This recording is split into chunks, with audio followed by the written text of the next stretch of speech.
Okay, चलिए फिर साल का पहला दिन और आप सभी को गुड आफ्टरनून। और जिन्हें हम सुबह नहीं विश कर पाए उनको एक बार फिर से नव वर्ष की बहुत बहुत शुभकामनाएं।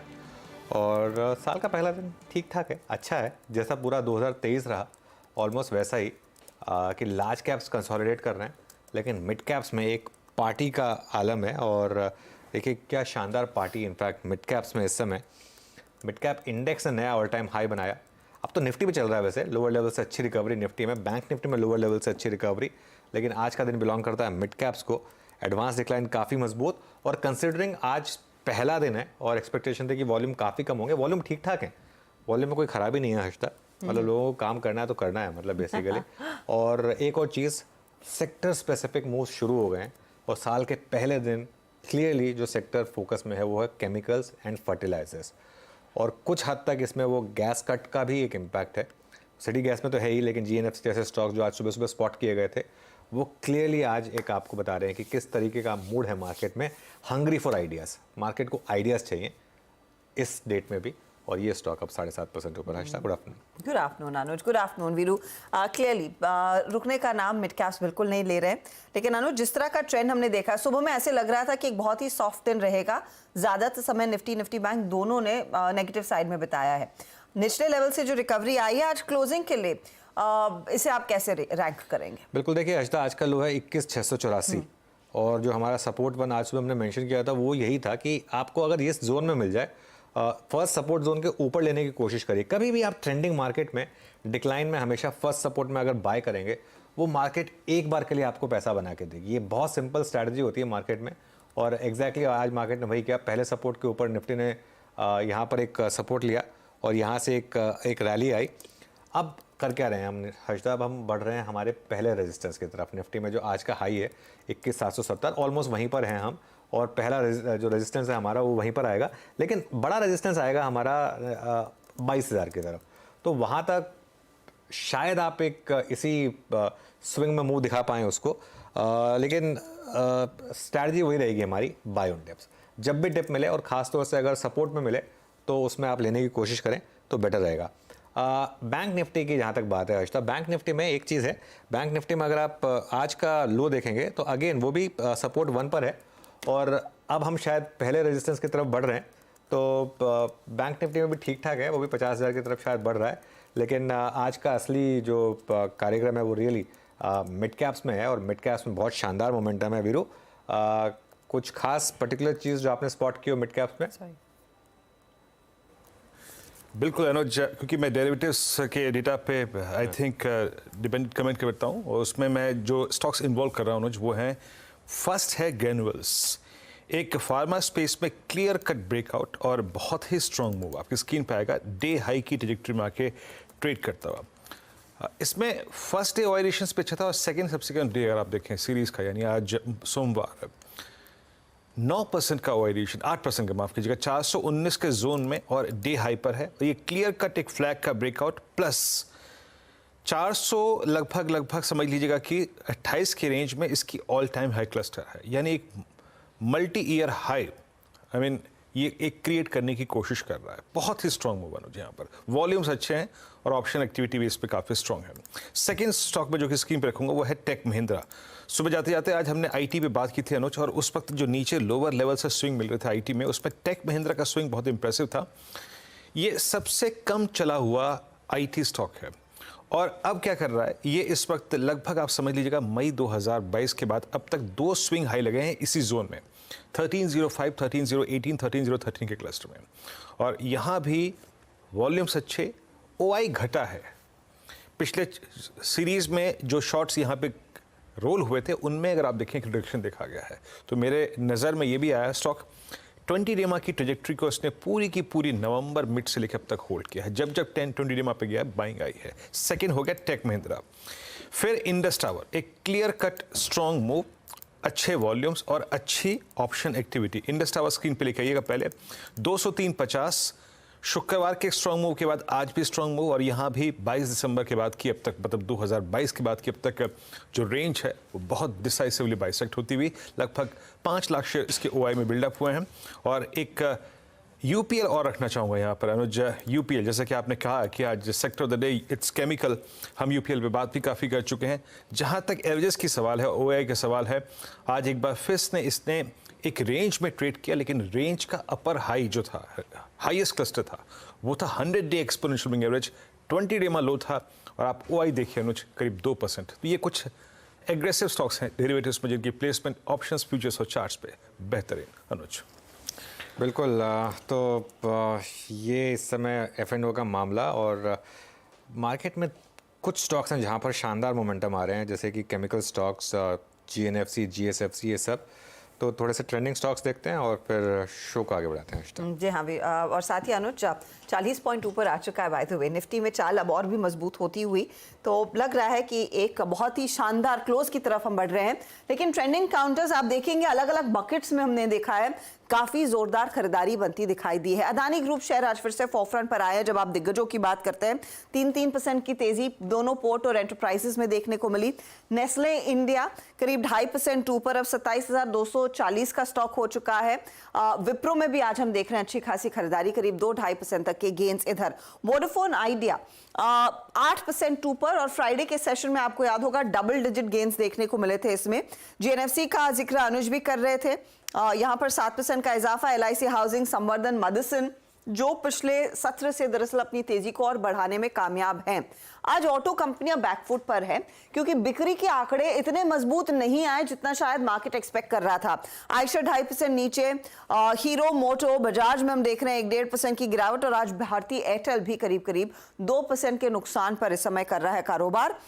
लूजिंग एंड पर आज ट्रेंट, डिक्सन, चोला फाइनेंस और साथ ही साथ बिरला सॉफ्ट जैसे काउंटर्स भी आपको दिखाई देंगे। तो ये फिलहाल अब तक की सिचुएशन है मार्केट में। अब 21,785 का स्तर निफ्टी पर, करीब 50 पॉइंट ऊपर, 60 पॉइंट ऊपर आ चुका है निफ्टी बैंक, और आज का स्टार परफॉर्मर वो है मिड कैप इंडेक्स 400 पॉइंट की बढ़त पर। चलिए, हमारे साथ हमारे जानकार तैयार हैं अपनी कॉल्स देने के लिए, जो आपको बताएंगे फंडामेंटली क्या रणनीति होनी चाहिए। शरद अवस्थी से समझेंगे, प्रकाश गाबा, मानस जायसवाल, राजेश पालविया, शिल्पा रावत हमारा साथ देंगी राजेश सातपुते के साथ। आज क्लोजिंग में क्या रणनीति आपने अपनानी है। 220 पर फोकस में ऑटो बिक्री के आंकड़े, दीपाली को जोड़ेंगे और वो आपको हाइलाइट्स बताएगी कि दिसंबर में बिक्री की सिचुएशन फाइनली कैसी रही है। 2:30 बजे केमिकल सेक्टर, इस स्पेस में आपको याद होगा पिछले हफ्ते से ही काफी ज्यादा तेजी बन रही है, तो इस सेक्टर पर काफी करीबी नजर रखने वाले अजय जोशी के साथ हम करेंगे बातचीत। क्या ट्रिगर्स हैं वो आपके लिए हाईलाइट होंगे। 2:45 बजे सुमित आपको बताएंगे कि टूरिज्म इंडस्ट्री में कितना दम है, कहां पर ज्यादा पैसा खर्च होता हुआ दिखाई दे रहा है, डेस्टिनेशंस, और साथ ही साथ किस कैटेगरी में लोग ज्यादा पैसा खर्च कर रहे हैं। 2024 का आगाज हो चुका है, ये साल आपके लिए क्या लेकर आएगा। ट्रस्ट म्यूचुअल फंड के CIO मिहिर वोरा से समझेंगे, फिर रुख करेंगे 3:10 के आसपास BTST, STBT और फाइनली मार्केट क्लोज की तरफ। ओके, चलिए फिर इस ट्रेड्स को लेने का सिलसिला शुरू करते हैं। निफ्टी देखिए अब एक बार ज़रा 21,780। आशिता, एक चीज़ है, मार्केट में आपको ना ट्रेंड को ट्रस्ट करना है। मतलब ट्रेंड अगर अपसाइड का है, आपको मार्केट डिक्लाइन दे बाय करना है। रीज़न बाद में आएंगे।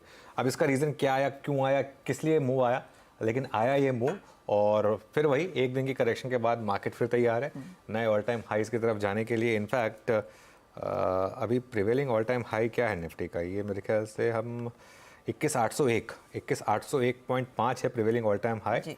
20 पॉइंट दूर रह गए हैं, लगा देंगे मेरे ख्याल से ऑल टाइम हाई फिर से। फ्राइडे को भी हमने लगाया था, उसके बाद स्लिप किए थे, लेकिन आज फिर से एक नया ऑल टाइम हाई, और फिर वो 22,000 से सिर्फ 200 पॉइंट दूर रहेंगे। चलिए ट्रेड्स लेना शुरू करते हैं फिर। गुड आफ्टरनून गाबा सर, बताइए क्या ट्रेड रहेगी इस समय की। Good afternoon to you. Well, इस तरह रहेगी वही स्टॉक जो वीरू ने बात की, वो है टेक महिंद्रा। एशियन टेक तो भाग चुका, अब टेक महिंद्रा में एक अपमूव है, ब्रेकआउट मिल चुका टेक महिंद्रा में। मेरे ख्याल से इसमें आपको मिलना चाहिए, 1290 का स्टॉप तक आना चाहिए। ट्रेड करें 1298, टारगेट हो गए 1325। हो सकता है कल तक स्पिल ओवर हो, लेकिन टेक महिंद्रा 1325 तक जा सकते। यस, IT काउंटर्स रेडार पर टेक महिंद्रा बाय साइड का ट्रेड 1325 आपके लिए टारगेट का काम करेगा। Shilpa ji, good afternoon, happy new year. बताइए आज का ट्रेड क्या है। Good afternoon everyone and happy new year. अभी मेरा जो ध्यान जा रहा है वो फार्मा सेक्टर से ही है। मुझे जाइडस लाइफ अभी यहाँ पे अच्छा लग रहा है। बहुत अग्रेसिव ओआई एडिशंस है। यहाँ पे अभी फ्यूचर्स ट्रेड कर रहा है अराउंड 706 पे। तो यहाँ पे आप 706 पे इसको फ्यूचर्स में बाय कीजिए। स्टॉप लॉस 695 का मेंटेन कीजिए। यहाँ पे टारगेट्स ऑफ 725 से 730 के बीच आपको आते हुए मिलेंगे। किसी को ऑप्शंस के थ्रू ट्रेड लेना है तो आप 720 का कॉल ऑप्शन जो रफली 20 to 23 रुपीज़ में ट्रेड कर रहा है, आप इसमें भी पार्टिसिपेट कर सकते हैं। स्टॉप लॉस 17 का मेंटेन कीजिए। यहाँ पे भी टारगेट्स ऑफ 32 से 35 के बीच आपको आते मिलेंगे। ओके, ज़ायडस लाइफ और इस बीच एक बार जरा प्लीज़ आप रिलायंस ज़रूर रख दीजिएगा स्क्रीन पे। निफ्टी को पूरा एडवांटेज इस वक्त रिलायंस के मिलता हुआ। रिलायंस जब 2600 के नज़दीक आ रहा है, थोड़ा टोस पे रहता है बाजार। ये देखिए 2593 डे हाई के क्लस्टर में आके ट्रेड करता हुआ। आईटी में स्ट्रॉन्ग मूव है इस वक्त और टेक महिंद्रा डे हाई पर आके, टीसीएस डे हाई पर आके ट्रेड करता हुआ। मानस, गुड आफ्टरनून, आपका ट्रेड क्या रहेगा? Good afternoon Virendra ji. तो देखिए आईटी क्षेत्र में ही रिकमेंडेशन है और वो विप्रो पे खरीदारी करने की राय रहेगी। 4 दिनों के कंसोलिडेशन के बाद आज एक फ्रेश ब्रेकआउट देखने को मिला है, तो बिल्कुल विप्रो में करंट लेवल्स पे खरीदारी करनी चाहिए। स्टॉप लॉसेस 475 के रहेंगे। 475 के स्टॉप लॉस से खरीदारी करिए। 498 तक के भाव आपको देखने को मिल सकते हैं। ये कैश लेवल्स बताए हैं मैंने। ऑप्शन में भी आप ट्रेड ले सकते हैं। एट द मनी 500 वाला कॉल ऑप्शन लीजिए, वहां पर ठीक ठाक लिक्विडिटी है।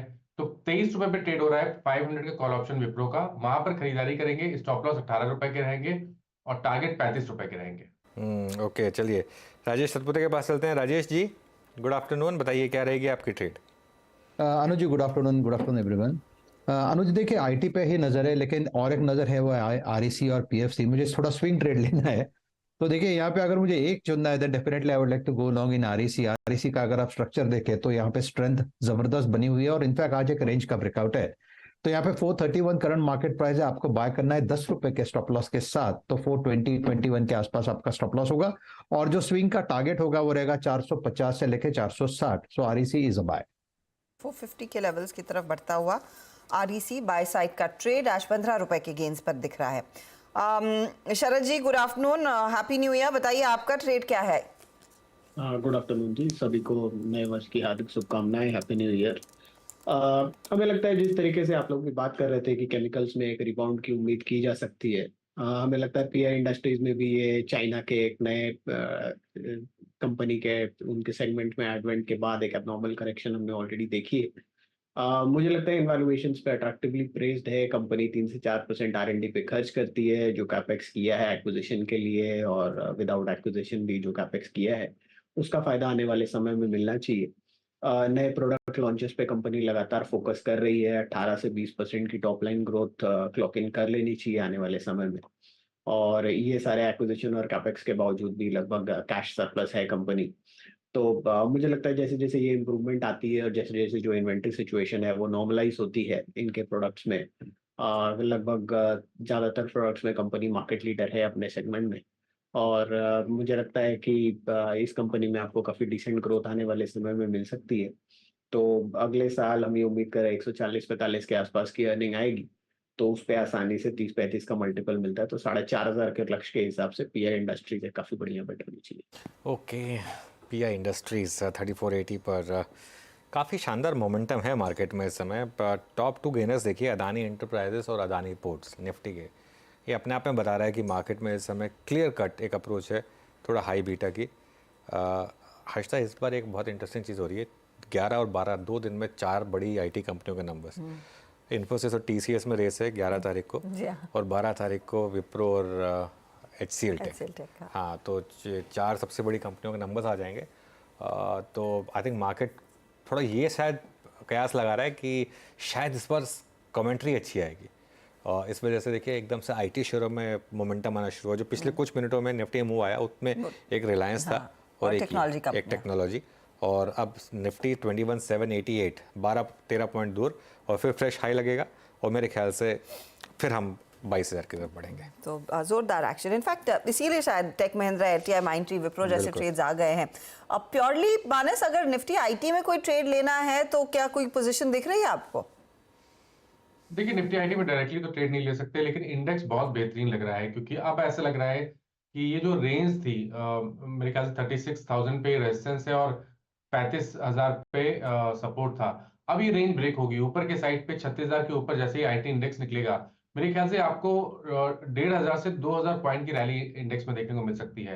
मैंने विप्रो भी रिकमेंड किया और जितने भी IT stocks, specially large cap IT stocks हैं, वहां पर काफी स्ट्रेंथ लग रही है। आप इन्फीस देख लीजिए, टीसीएस देख लीजिए, इन सब में काफी स्ट्रेंथ है। तो मेरे हिसाब से तो ये लार्ज कैप आईटी की रैली है और यहाँ पे पार्टिसिपेट जरूर करना चाहिए। बिल्कुल लार्ज कैप आईटी की रैली है। विप्रो देखिए आप एक बार जरा, विप्रो में बहुत शानदार मोमेंटम रहा है और अब विप्रो आ गया है डे हाई पर। विप्रो हमने जो ब्रेकआउट दिखाया था 2 हफ्ते पहले, वो एनकट वीवैप से, उसके बाद से लगातार उसके बाद भी हमने उसको स्पॉटलाइट में कवर किया था, मुझे याद है, और लगातार वन वे मोमेंटम। आज सुबह एक जो स्टॉक की हमने बात की थी वो थी दालमिया भारत सीमेंट, और ये अब इस समय टॉप गेनर्स में शामिल, करीब करीब 3.5-4% ऊपर। आज सुबह मोतीलाल ओसवाल ने इसको टॉप पे इंक्लूड किया था और काफ़ी एग्रेसिव प्राइस टारगेट्स दिए थे यहाँ पर। शरद जी, इस पर कोई व्यू है आपका दालमिया भारत पर? देखिए, बहुत अग्रेसिव कैपेक्स है कंपनी का, और वैल्यूएशन के हिसाब से अगर बड़ी कंपनीज को आप देखें तो उसमें Dalmia Bharat attractively valued list में ही आएगा। तो मुझे लगता है जैसे जैसे ये कैपेक्स प्ले आउट करता है, एक हाई प्रोबेबिलिटी है कि Dalmia Bharat valuation catch up play करेगा। और खास करके जिस टाइप की वैल्यूएशन पे अब अल्ट्राटेक चला गया है, मुझे लगता है ज्यादातर बड़ी कंपनीज अगर सिर्फ उसके साथ वैल्यूएशन कैचअप भी प्ले करती हैं तो यहाँ से काफी डिसेंट अपसाइड ज्यादातर स्टॉक्स में मिलनी चाहिए। लार्जर साइज प्लेयर में डालमिया भारत और एसीसी मेरी टॉप पिक्स है। ओके, डालमिया भारत, एसीसी आपकी टॉपिक्स इस स्पेस में, सीमेंट में। मीनवाइल अब निफ्टी अपने ऑल टाइम हाई से महज 10 अंक दूर है, और जैसे कि हम बात कर रहे थे कि हालांकि देखिए इस वक्त निफ्टी एफएमसीजी और हेल्थ केयर और रिलायंस इटसेल्फ एक सेक्टर है, तो उसको हम जरा इंक्लूड कर लेते हैं। रिलायंस इस वक्त करीब करीब 2595 पे। स्टैंडर्ड डिस्क्लेमर है, जो भी बातचीत करूंगा आंकड़ों के आधार पे करूंगा। इस चैनल का स्वामित्व प्रबंधन रिलायंस इंडस्ट्रीज होल्ड करते हैं।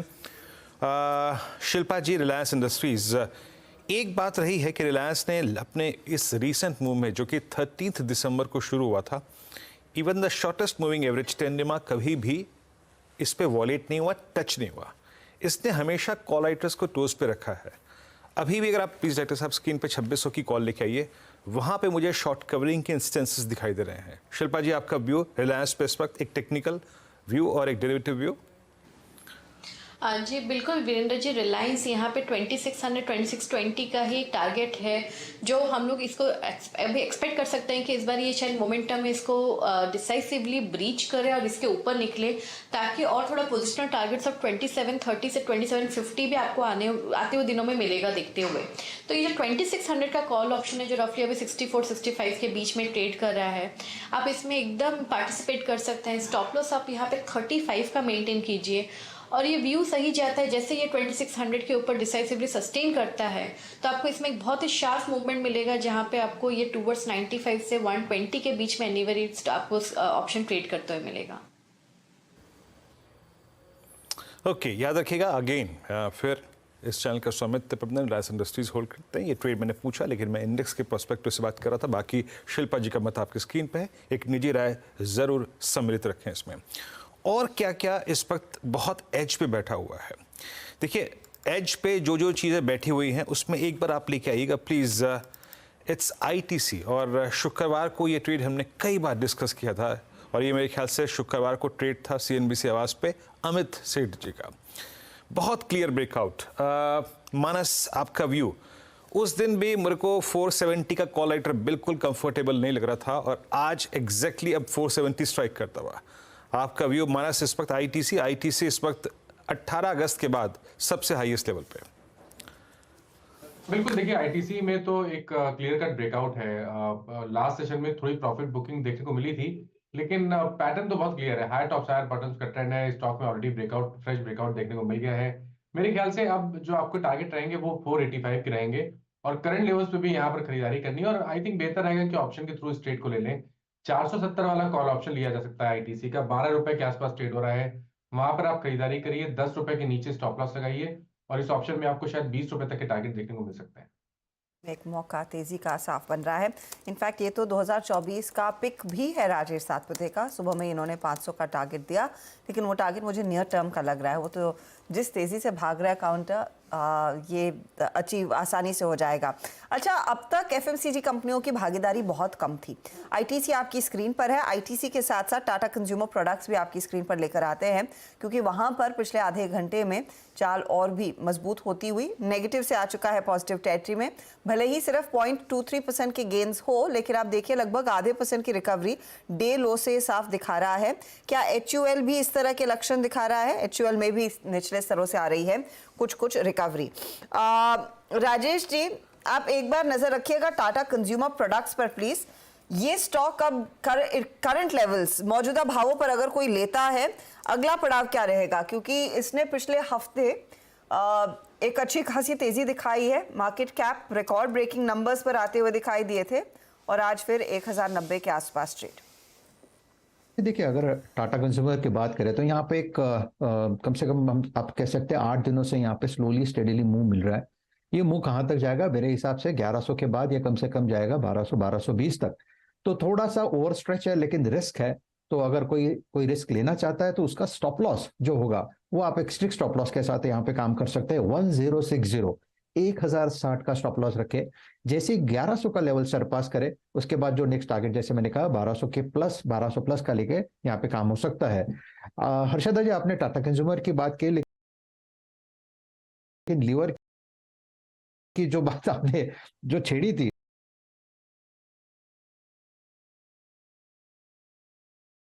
से लेके 2800 का बनेगा। और जिस तरह से ये मोमेंटम आ रहा है 2650 के नीचे लीवर फिसलना नहीं चाहिए। तो जो भी डिप मिलेगा उसमें लीवर बाय करते जाइए, मुझे बाद में आएगा।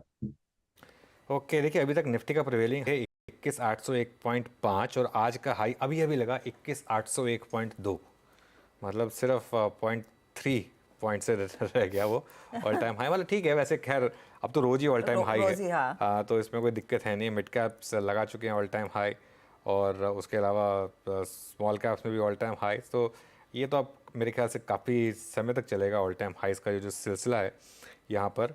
लेकिन सुबह सुबह एक ट्रेड स्पॉट हुई थी, काफ़ी ट्रेड स्पॉट हुई थी, उनमें से एक थी LIC हाउसिंग फाइनेंस। 5.5% के गेंस इस समय आपको यहाँ पर अब इस स्टॉक में दिखाई देंगे।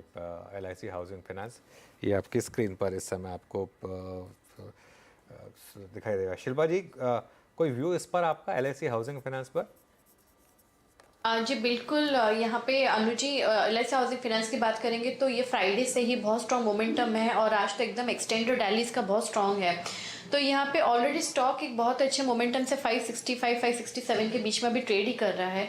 यहाँ पे जो अभी नेक्स्ट टारगेट है वो 580 का है। ये 580 सस्टेन करता है देन आप 610 625 के लेवल्स के लिए इसको देख सकते हैं। अगर किसी को यहाँ पे ट्रेड लेना है तो आप यहाँ पे फ्यूचर्स में भी ले सकते हैं। आप यहाँ पे 545 ऑन डिक्लाइन तक इसको बाय कर सकते हैं। यहाँ पे 580 का कॉल ऑप्शन है जो रफली अभी यहाँ पे आपको 16 रुपये में मिल रहा है। आप इसमें पार्टिसिपेट कीजिए। स्टॉप लॉस आप यहाँ पे 10 रुपये का रखिए। ये भी आपको एक बार ये 580 के ऊपर सस्टेन करता है तो आपको 32 से 37 के बीच में ट्रेड करते हुए मिलेगा। ओके, चलिए एक बार ज़रा निफ्टी का कंट्रीब्यूशन देखते हैं और शायद एक पुश और मिले तो फिर एक फ्रेश हाई लगे। निफ्टी के कंट्रीब्यूशन में सबसे ऊपर ITC, फिर इन्फोसिस, फिर ICICI बैंक, मतलब आई फैक्टर है आज जो यहाँ पर क्लियरली काम कर रहा है। उसके अलावा रिलायंस, यहाँ पर भी एक अच्छा मोमेंटम है। तो ये 3-4 स्टॉक्स हैं जहाँ इस समय अच्छा खासा मोमेंटम इस समय विजिबल है। लेकिन एक काम करते हैं, एक बार जरा विप्रो पर एक फ्रेश व्यू लेते हैं।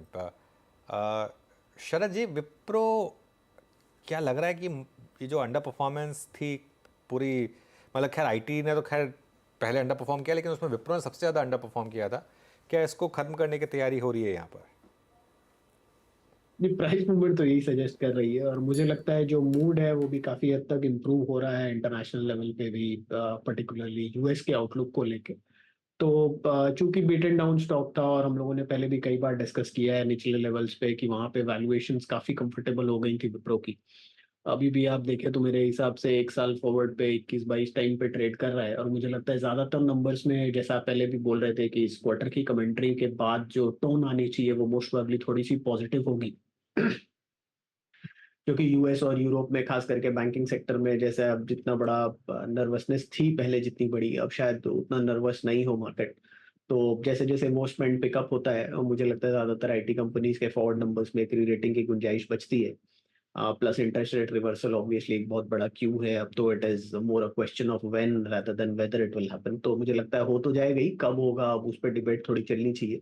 बट अगले साल में वो भी मोटा मोटी अगर जीसे की यील्ड्स आप देखें तो सब यही पॉइंट कर रहे हैं कि लगभग सारी दुनिया ये मान के चल रही है कि इंटरेस्ट रेट्स मोर और लेस पीक आउट हो गए हैं और यहाँ से हम नीचे आएंगे। तो यूएस में कोई हार्ड लैंडिंग की उम्मीद कम हो जाएगी। जियोपॉलिटिकल इश्यूज एक थॉर्न हो सकते हैं, बट उसके अलावा मुझे लगता है कि ज्यादातर आईटी कंपनीज में आपको यहाँ से नंबर्स में एक री रेटिंग मिलनी चाहिए और बाजार में रिस्क ऑन चालू है। तो मुझे लगता है जैसे जैसे ये नंबर्स री रेट होते हैं एटलीस्ट अगले 1-2 क्वार्टर तो ट्रेंड काफी स्ट्रांग रहना चाहिए ज्यादातर आईटी स्टॉक्स के लिए। ओके, विप्रो को लिखे ये शरद जी के कमेंट्स थे। मीनवाइल तारीख 1 है, नया साल है, ज़माना वैसे ही खुश है। वो कहते हैं ना कि खुश है ज़माना, आज पहली तारीख है, लेकिन आज एक स्पेस थोड़ा सा ना खुश नज़र आ रहा है और वो है ऑटो। क्या है बिक्री के आंकड़ों में जो 1 तारीख को आइए समझने की कोशिश करते हैं दीपाली से। मेरे सहयोगी इस वक्त मौजूद हैं। इस वक्त दीपाली, नंबर्स कैसे लगे ये और कहाँ कहाँ ज़्यादा थोड़ी दिक्कत दिखाई दी आपको? दिसंबर महीने के बिक्री के आंकड़े आने शुरू हो चुके हैं और ट्रेडिशनली दिसंबर महीने में जो बिक्री रहती है ऑटो कंपनियों की वो थोड़ी सी सुस्त ही रहती है, लेकिन इस बार दिसंबर महीने के जो की हाइलाइट्स रहे हैं सो फार वो ये कि रिटेल सेल्स में थोड़ा सा धीमापन देखने को मिला है और वो इसलिए क्योंकि रूरल सेल्स थोड़ी सी इम्पैक्ट होते हुए दिखाई दी हैं। हार्वेस्टिंग में डिले हुआ है, सोइंग डिले हुई है फार्मर्स की, तो जिसका इम्पैक्ट ट्रैक्टर सेल्स पे स्पेशली दिसंबर मंथ में आते हुए दिखाई दे रहा है। पैसेंजर व्हीकल सेल्स भी सो फार जो नंबर्स हमारे सामने आए हैं वो भी एक्सपेक्टेशन से थोड़ा सा लोअर साइड पर ही रहे हैं। शुरुआत करते हैं मारुति के साथ। तो मारुति की जो टोटल सेल्स है वहाँ पर थोड़ा सा डिप रहा है 1.3% के आसपास का, और इस बार जो टोटल यूनिट्स कंपनी ने बेची हैं वो 1,37,000 यूनिट्स की रही हैं। हालांकि अगर आप कैलेंडर ईयर 2023 की बात करेंगे तो मारुति ने एनुअल सेल्स 20 लाख यूनिट्स के आसपास की हैं और ये highest ever calendar year exports भी कंपनी ने रिपोर्ट किए हैं 2.69 लाख यूनिट्स के। वहीं एमएनएम के नंबर्स देखेंगे तो जो एक्सपेक्टेशंस थी उससे लोअर साइड पर ही थोड़ा सा ऑटो सेल्स का आंकड़ा आया है। टोटल सेल्स 6% ऊपर रही हैं, 60,188 यूनिट्स कंपनी ने बेची हैं। एक्सपेक्टेशंस थी 66,000-67,000 यूनिट्स टोटल ऑटो सेल्स की रह सकती हैं। वहीं ट्रैक्टर सेल्स रूरल सेल्स की वजह से इम्पैक्ट हुआ है। टोटल ट्रैक्टर सेल्स 18% डिप हुई हैं और 19,138 यूनिट के आसपास कंपनी ने रिपोर्ट की है। वहीं एस्कॉर्ट्स की बात करेंगे तो सिमिलरली ट्रैक्टर सेल्स का इम्पैक्ट यहाँ पे दिखाई देगा। टोटल सेल्स 18.5% घटकर आई हैं। जो टोटल यूनिट्स एस्कॉर्ट्स ने बेची हैं वो 4,536 यूनिट्स के आसपास रही हैं।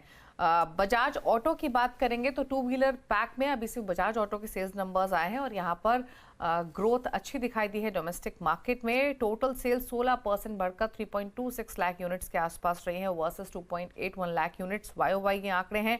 डोमेस्टिक सेल्स जो है वो 28% ग्रो हुई है। हालांकि एक्सपोर्ट्स धीमे ही रहे हैं बजाज ऑटो के, 2% के आसपास का डिप हमने एक्सपोर्ट्स में आते हुए देखा है। लेकिन बाकी सेगमेंट्स अगर आप देखेंगे 2 व्हीलर 3 व्हीलर सेगमेंट तो 2 व्हीलर 3 व्हीलर दोनों में ही एक अच्छी ग्रोथ कंपनी ने रिपोर्ट की है in line with expectations. Eicher Motors के नंबर्स भी आ चुके हैं और यहाँ पर जो Volvo Eicher commercial vehicle sales हैं वो 11% बढ़कर 8,026 यूनिट के आसपास रही हैं। वहीं ट्रक और बस बिक्री देखेंगे तो वहाँ भी 9% के आसपास की ग्रोथ रही है। तो ओवरऑल जो नंबर्स अब तक आए हैं उसमें थोड़ा धीमापन स्पेशली ट्रैक्टर सेगमेंट में दिखाई दे रहा है due to rural sales impact. शुक्रिया दीपाली इस अपडेट के लिए। तो रूरल सेल्स इम्पैक्ट अभी भी थोड़ा सा फीका है, वहाँ पर पिकअप नहीं देखने को मिला है। उसका थोड़ा सा overhang of course 2 wheeler side पर भी रहता है। लेकिन इन बिक्री के आंकड़ों के बाद एक तो मारुति 10,260 कंसिडरिंग पिछले हफ्ते तक इस पर बाय कॉल्स आ रहे थे, ये आयशर मोटर्स सब आउट परफॉर्मर्स थे। कावा जी, मारुति मौजूदा लेवल पर लेना ठीक है या फिर आप कुछ और करेक्शन देख रहे हैं आता हुआ स्क्रीन पर? मारुति बेसिकली तो जोन बाइंग मोड पर है, लेकिन थोड़ा रेजिस्टेंस है 10,400। अगर ये पार कर लेगा तो वहां पर एक बाइंग जोन बन जाता है 12,400 के ऊपर। यहाँ पर थोड़ा डिप मिले 10,000 के क्लोज आसपास, वो एक साइकोलॉजिकल सपोर्ट है। तो मैं थोड़ा इंतजार करूंगा क्लोजर टू 10,000 या फिर 10,400। 2 लेवल्स तो मिल गए आपको लेने के। तो 10,000 या फिर 10,400। दो लेवल्स है जहां पर खरीदारी की जाए। अच्छा, निफ्टी बैंक आपकी स्क्रीन पर लेकर आते हैं। रिकवरी तो दिख रही है, लेकिन देखते ही देखते 100 पॉइंट ऊपर आ चुका है इंडेक्स। इस समय 48,418 के लेवल्स निफ्टी बैंक में, पूरे 130 पॉइंट की बढ़त, और आईसीआईसीआई बैंक की तरफ से दरअसल वो लीडरशिप आ रही है। एक बार दिखाइएगा contributors. ICICI bank, SBI, bank of Baroda, Kotak. ICICI bank में पिछले 10 मिनटों में लगभग आधे % का एक मूव आया है, इसीलिए सबसे ज्यादा योगदान इसका ऑल टाइम हाई क्या होगा आईसीआईसीआई बैंक का? मेरे ख्याल से ये आईसीआईसीआई बैंक का फ्रेश ऑल टाइम हाई होगा हर्षदा, या 1042 1040 1000, हाँ, तो बिल्कुल 1043 के करीब 1044, हाँ बिल्कुल सही बोल रहे हैं वीरू। और काफ़ी अंडर परफॉर्म किया है इसने। इनफैक्ट अगर आप पिछले एक महीने का चार्ट देखेंगे तो पिछले एक महीने में जो दो बैंकिंग स्टॉक्स चले हैं वो हैं एचडीएफसी बैंक और एसबीआई। उन दोनों ने कैचअप प्ले किया है। आईसीआईसीआई बैंक ने, अगर इनफैक्ट आप देखें 12 महीने का चार्ट देखिए आईसीआईसीआई बैंक का 12 महीने में भी आईसीआईसीआई बैंक ने कुछ खास किया नहीं है मेरे ख्याल से। ये एक महीने का चार्ट है 6%, ये 12 महीने का चार्ट है करीब 11%, और 3 क्वार्टर के अर्निंग्स निकल गई इस बीच में। मेरे ख्याल से अब लोग वेट कर रहे हैं, जैसे एक बार इसका प्रीवियस ऑल टाइम हाई निकले, फिर यहाँ पर मुझे लग रहा है हर्षदा एक फ्रेश मोमेंटम आएगा यहाँ पर भी एक मार्केट में, बिल्कुल। और ये तैयार हैं सारे के सारे स्टॉक्स, एक एक करके वो हमारे ऋतिक स्टॉक्स थे वो चलने शुरू हुए हैं। एचडीएफसी बैंक चला, रिलायंस चला, अब आईसीआईसीआई बैंक भी चल रहा है, कोटक चल रहा है अब मेरे ख्याल से, इन्फोसिस चल रहा है मेरे ख्याल से, एक एक करके सब चल रहे हैं। और ये बहुत अच्छी शुरुआत है मार्केट की। आज का जो दिन है ना परफेक्ट है मार्केट के लिए। शुरुआत हुई मिड कैप चलने से, और उसके बाद एक एक करके लार्ज कैप जुड़ रहे हैं। बहुत शानदार, मतलब मार्केट के लिए इससे अच्छा आगाज नहीं हो सकता था। जी हाँ, एक बहुत ही स्ट्रॉन्ग फुटिंग पर शुरुआत इस साल की। तो सवाल फिर यही है कि आईसीआईसीआई बैंक अपने क्या उन प्रीवियस हाइस के करीब जा रहा है और उसको सरपास करेगा या नहीं। एक चीज राजेश जी हमने नोटिस किया आईसीआईसीआई बैंक के केस में, 1000 पर इसने काफी धक्के खाए हैं, उसके ऊपर टिकना थोड़ा सा मुश्किल लग रहा था, लेकिन उन लेवल्स को ब्रीच जब कर लिया है, 1043 ज्यादा दूर तो है नहीं, अप्रोच करेंगे तेजी की तरफ। हर्षदा जी बिल्कुल करनी चाहिए। अगर आप इसका वीकली चार्ट देखते हो तो आपको ज़्यादा कन्विक्शन लगता है, ज़्यादा कॉन्फिडेंस आता है। इसमें एक फॉलिंग चैनल का ब्रेकआउट हुआ है पिछले 4 वीक पहले और ये फिलहाल कंसोलिडेशन में है, और कंसोलिडेशन के बाद का यानी चैनल ब्रेकआउट का जो टारगेट बनता है वो कम से कम 1100-1150 का बनेगा। तो यहाँ पे बाय करना है। रही बात स्विंग ट्रेडिंग की, तो स्विंग ट्रेडिंग का देखिए यहाँ पे इमीडिएट रेजिस्टेंस बनता है 1015 का, फ्यूचर की बात कर रहा हूँ। जैसे 1015 निगेट हो जाएगा, इसके बाद 1040 का टारगेट अनफोल्ड होता है, तो it's a clear cut by for me. आप बाय करें 1000 का सपोर्ट ध्यान में रखते हुए, 990 ये इसका स्टॉप लॉस होगा। ओके, मीनवाइल इस वक्त सब कुछ चल रहा है। आईटी भी चल रहा है, बैंक भी चल रहा है, एफएमसीजी भी चल रहा है, फार्मा भी चल रहा है, केमिकल भी चल रहा है, बहुतायत है जनाब, और मेटल्स भी चल रहा है। मैं मेटल्स को देख रहा था, इनफैक्ट कुछ देर पहले शायद जब हर्षदा ने आईसीआईसीआई बैंक का जिक्र किया, उससे पहले मैं स्पॉट करके बैठा हुआ था जेएसडब्ल्यू स्टील 880 to 60 पर, और जैसा कि जिस वक्त मेरे को रिलायंस में पुट राइटिंग दिखाई दे रही थी, वैसे ही कुछ पुट राइटिंग जेएसडब्ल्यू के स्ट्राइक पे भी हो रही है। ठीक इसी स्टॉक में देखिए पिछले 20-25 मिनटों में यहाँ पे काफ़ी अच्छी पुट राइटिंग हुई है, टिक बाई टिक चार्ट पे डे हाई पर। ये मानस का अच्छा रीड किया हुआ स्टॉक है। मानस टेक्निकली ये वो ट्रेजेक्ट्री है जहाँ पे कभी क्लोज नहीं हुआ, मतलब क्लोजिंग बेसिस पे इसका ये आई थिंक हाई होगा, अगर ये ऑल टाइम हाई। यहाँ पे कोई ऑप्शन ट्रेड जनवरी में आपको समझ में आ रहा है, और सिंपली अगर फ्यूचर्स को प्ले करना हो तो क्या अप्रोच रहेगी? जी, तो देखिए पिछले हफ्ते वेंसडे वाले दिन, उस दिन एक ब्रेकआउट देखने को मिला था। उसके बाद 2-3 दिनों से हम कंसोलिडेशन देख रहे हैं, लेकिन क्योंकि ये एक ब्रेकआउट के बाद कंसोलिडेशन दिख रहा है, मेरे ख्याल से फिर से हमें एक फ्रेश ब्रेकआउट ऊपर की तरफ ही देखने को मिलेगा, और स्टॉक 930-940 की तरफ जाने की कोशिश करेगा। तो अगर कैश में या फ्यूचर में ट्रेड लेना होगा तो करंट लेवल्स पे खरीदारी करनी है। 870 के स्टॉप लॉस से आप खरीदारी करिए। कम से कम 910 रुपए तक के टारगेट्स जेएसडब्ल्यू स्टील में देखने को मिल सकते हैं, ये कैश लेवल्स हैं। और ऑप्शन में भी डेफिनेटली ट्रेड लिया जा सकता है। अब मेरे ख्याल से 900 वाला कॉल ऑप्शन लिया जा सकता है, जो कि 27 रुपए पे ट्रेड हो रहा है। तो जेएसडब्ल्यू का 900 वाला कॉल ऑप्शन लीजिए, 27 रुपए पे स्टॉप लॉस 19 रुपए के लगाइए, और 50 रुपए तक के टारगेट्स इस ऑप्शन में भी आपको देखने को मिल सकते हैं। Okay, JSW steel now at day high, tick by tick chart रखिएगा आपकी स्क्रीन पे। और एक अभी हम कुछ सब्जेक्ट से और कुछ सेक्टर से बातचीत करते हैं, लेकिन उससे पहले जरा हमारे साथ मौजूद हैं इस वक्त राजेश पाल भी एक्सिस सिक्योरिटीज से उनका कॉल ले रहे हैं। Rajesh ji, good afternoon and happy new year. आपका कन्वेंशन ट्रेड आपका इस वक्त का? Good afternoon Viren ji, good afternoon everyone, और सभी को नव वर्ष की बहुत बहुत शुभकामनाएं। और आने वाला ये ये जो वर्ष है 2024 सबके लिए मंगलमय हो, यही कामना करते हैं। सीएनबीसी आवाज के सभी व्यूअर्स के लिए भी ये वर्ष एक अच्छा वेल्थ क्रिएटिव ईयर है, ये एक विश रहेगी। स्टॉक में अगर हम बात करें तो हमें लगता है सीमेंट सेक्टर पे यहाँ पे फोकस करना चाहिए। सीमेंट स्टॉक्स में एक अच्छा मोमेंटम है। अंबुजा सीमेंट यहाँ पे हमें काफी अट्रैक्टिव लग रहा है। जिस तरीके से स्टॉक में पिछले 15-20 मिनट में देखे तो एक अच्छा मोमेंटम यहाँ पे बनते हुए दिखा है। स्टॉक अपने प्रीवियस स्विंग हाई को भी अब क्रॉस करते हुए दिख रहा है। तो एक ब्रीफ कंसोलिडेशन 3-4 वीक का था, उसका ब्रेकआउट यहाँ पे आते हुए दिख रहा है। तो अंबुजा सीमेंट पे यहाँ पे बाय करने की सलाह है। अपसाइड के टारगेट हम एक्सपेक्ट कर रहे हैं इसमें 565-570 की तरफ। स्टॉप लॉस होगा यहाँ पे करीब 532 के आसपास। जो दूसरा स्टॉक पसंद आ रहा है वो है गोदरेज कंज्यूमर प्रोडक्ट। ये स्टॉक में देखें तो एक अच्छा अप ट्रेंड यहाँ पे बना हुआ है। जिस तरीके से स्टॉक में एक rounding bottom formation daily chart पे बन के अब जो ब्रेकआउट बने, हमें लगता है गोदरेज सीपी को यहाँ पे बाय किया जा सकता है। अपसाइड के टारगेट यहाँ पे 1180-1190 की तरफ आते हुए दिख सकते हैं। स्टॉप लॉस होना चाहिए करीब 1138 के आसपास। ओके, चलिए अब एक काम करते हैं, अब एक सेक्टर की बात करते हैं। आज का sector of the day chemical. In fact पिछले 1.5 महीने से अच्छी खासी रिकवरी देखी है हमने पूरे के पूरे सेक्टर में।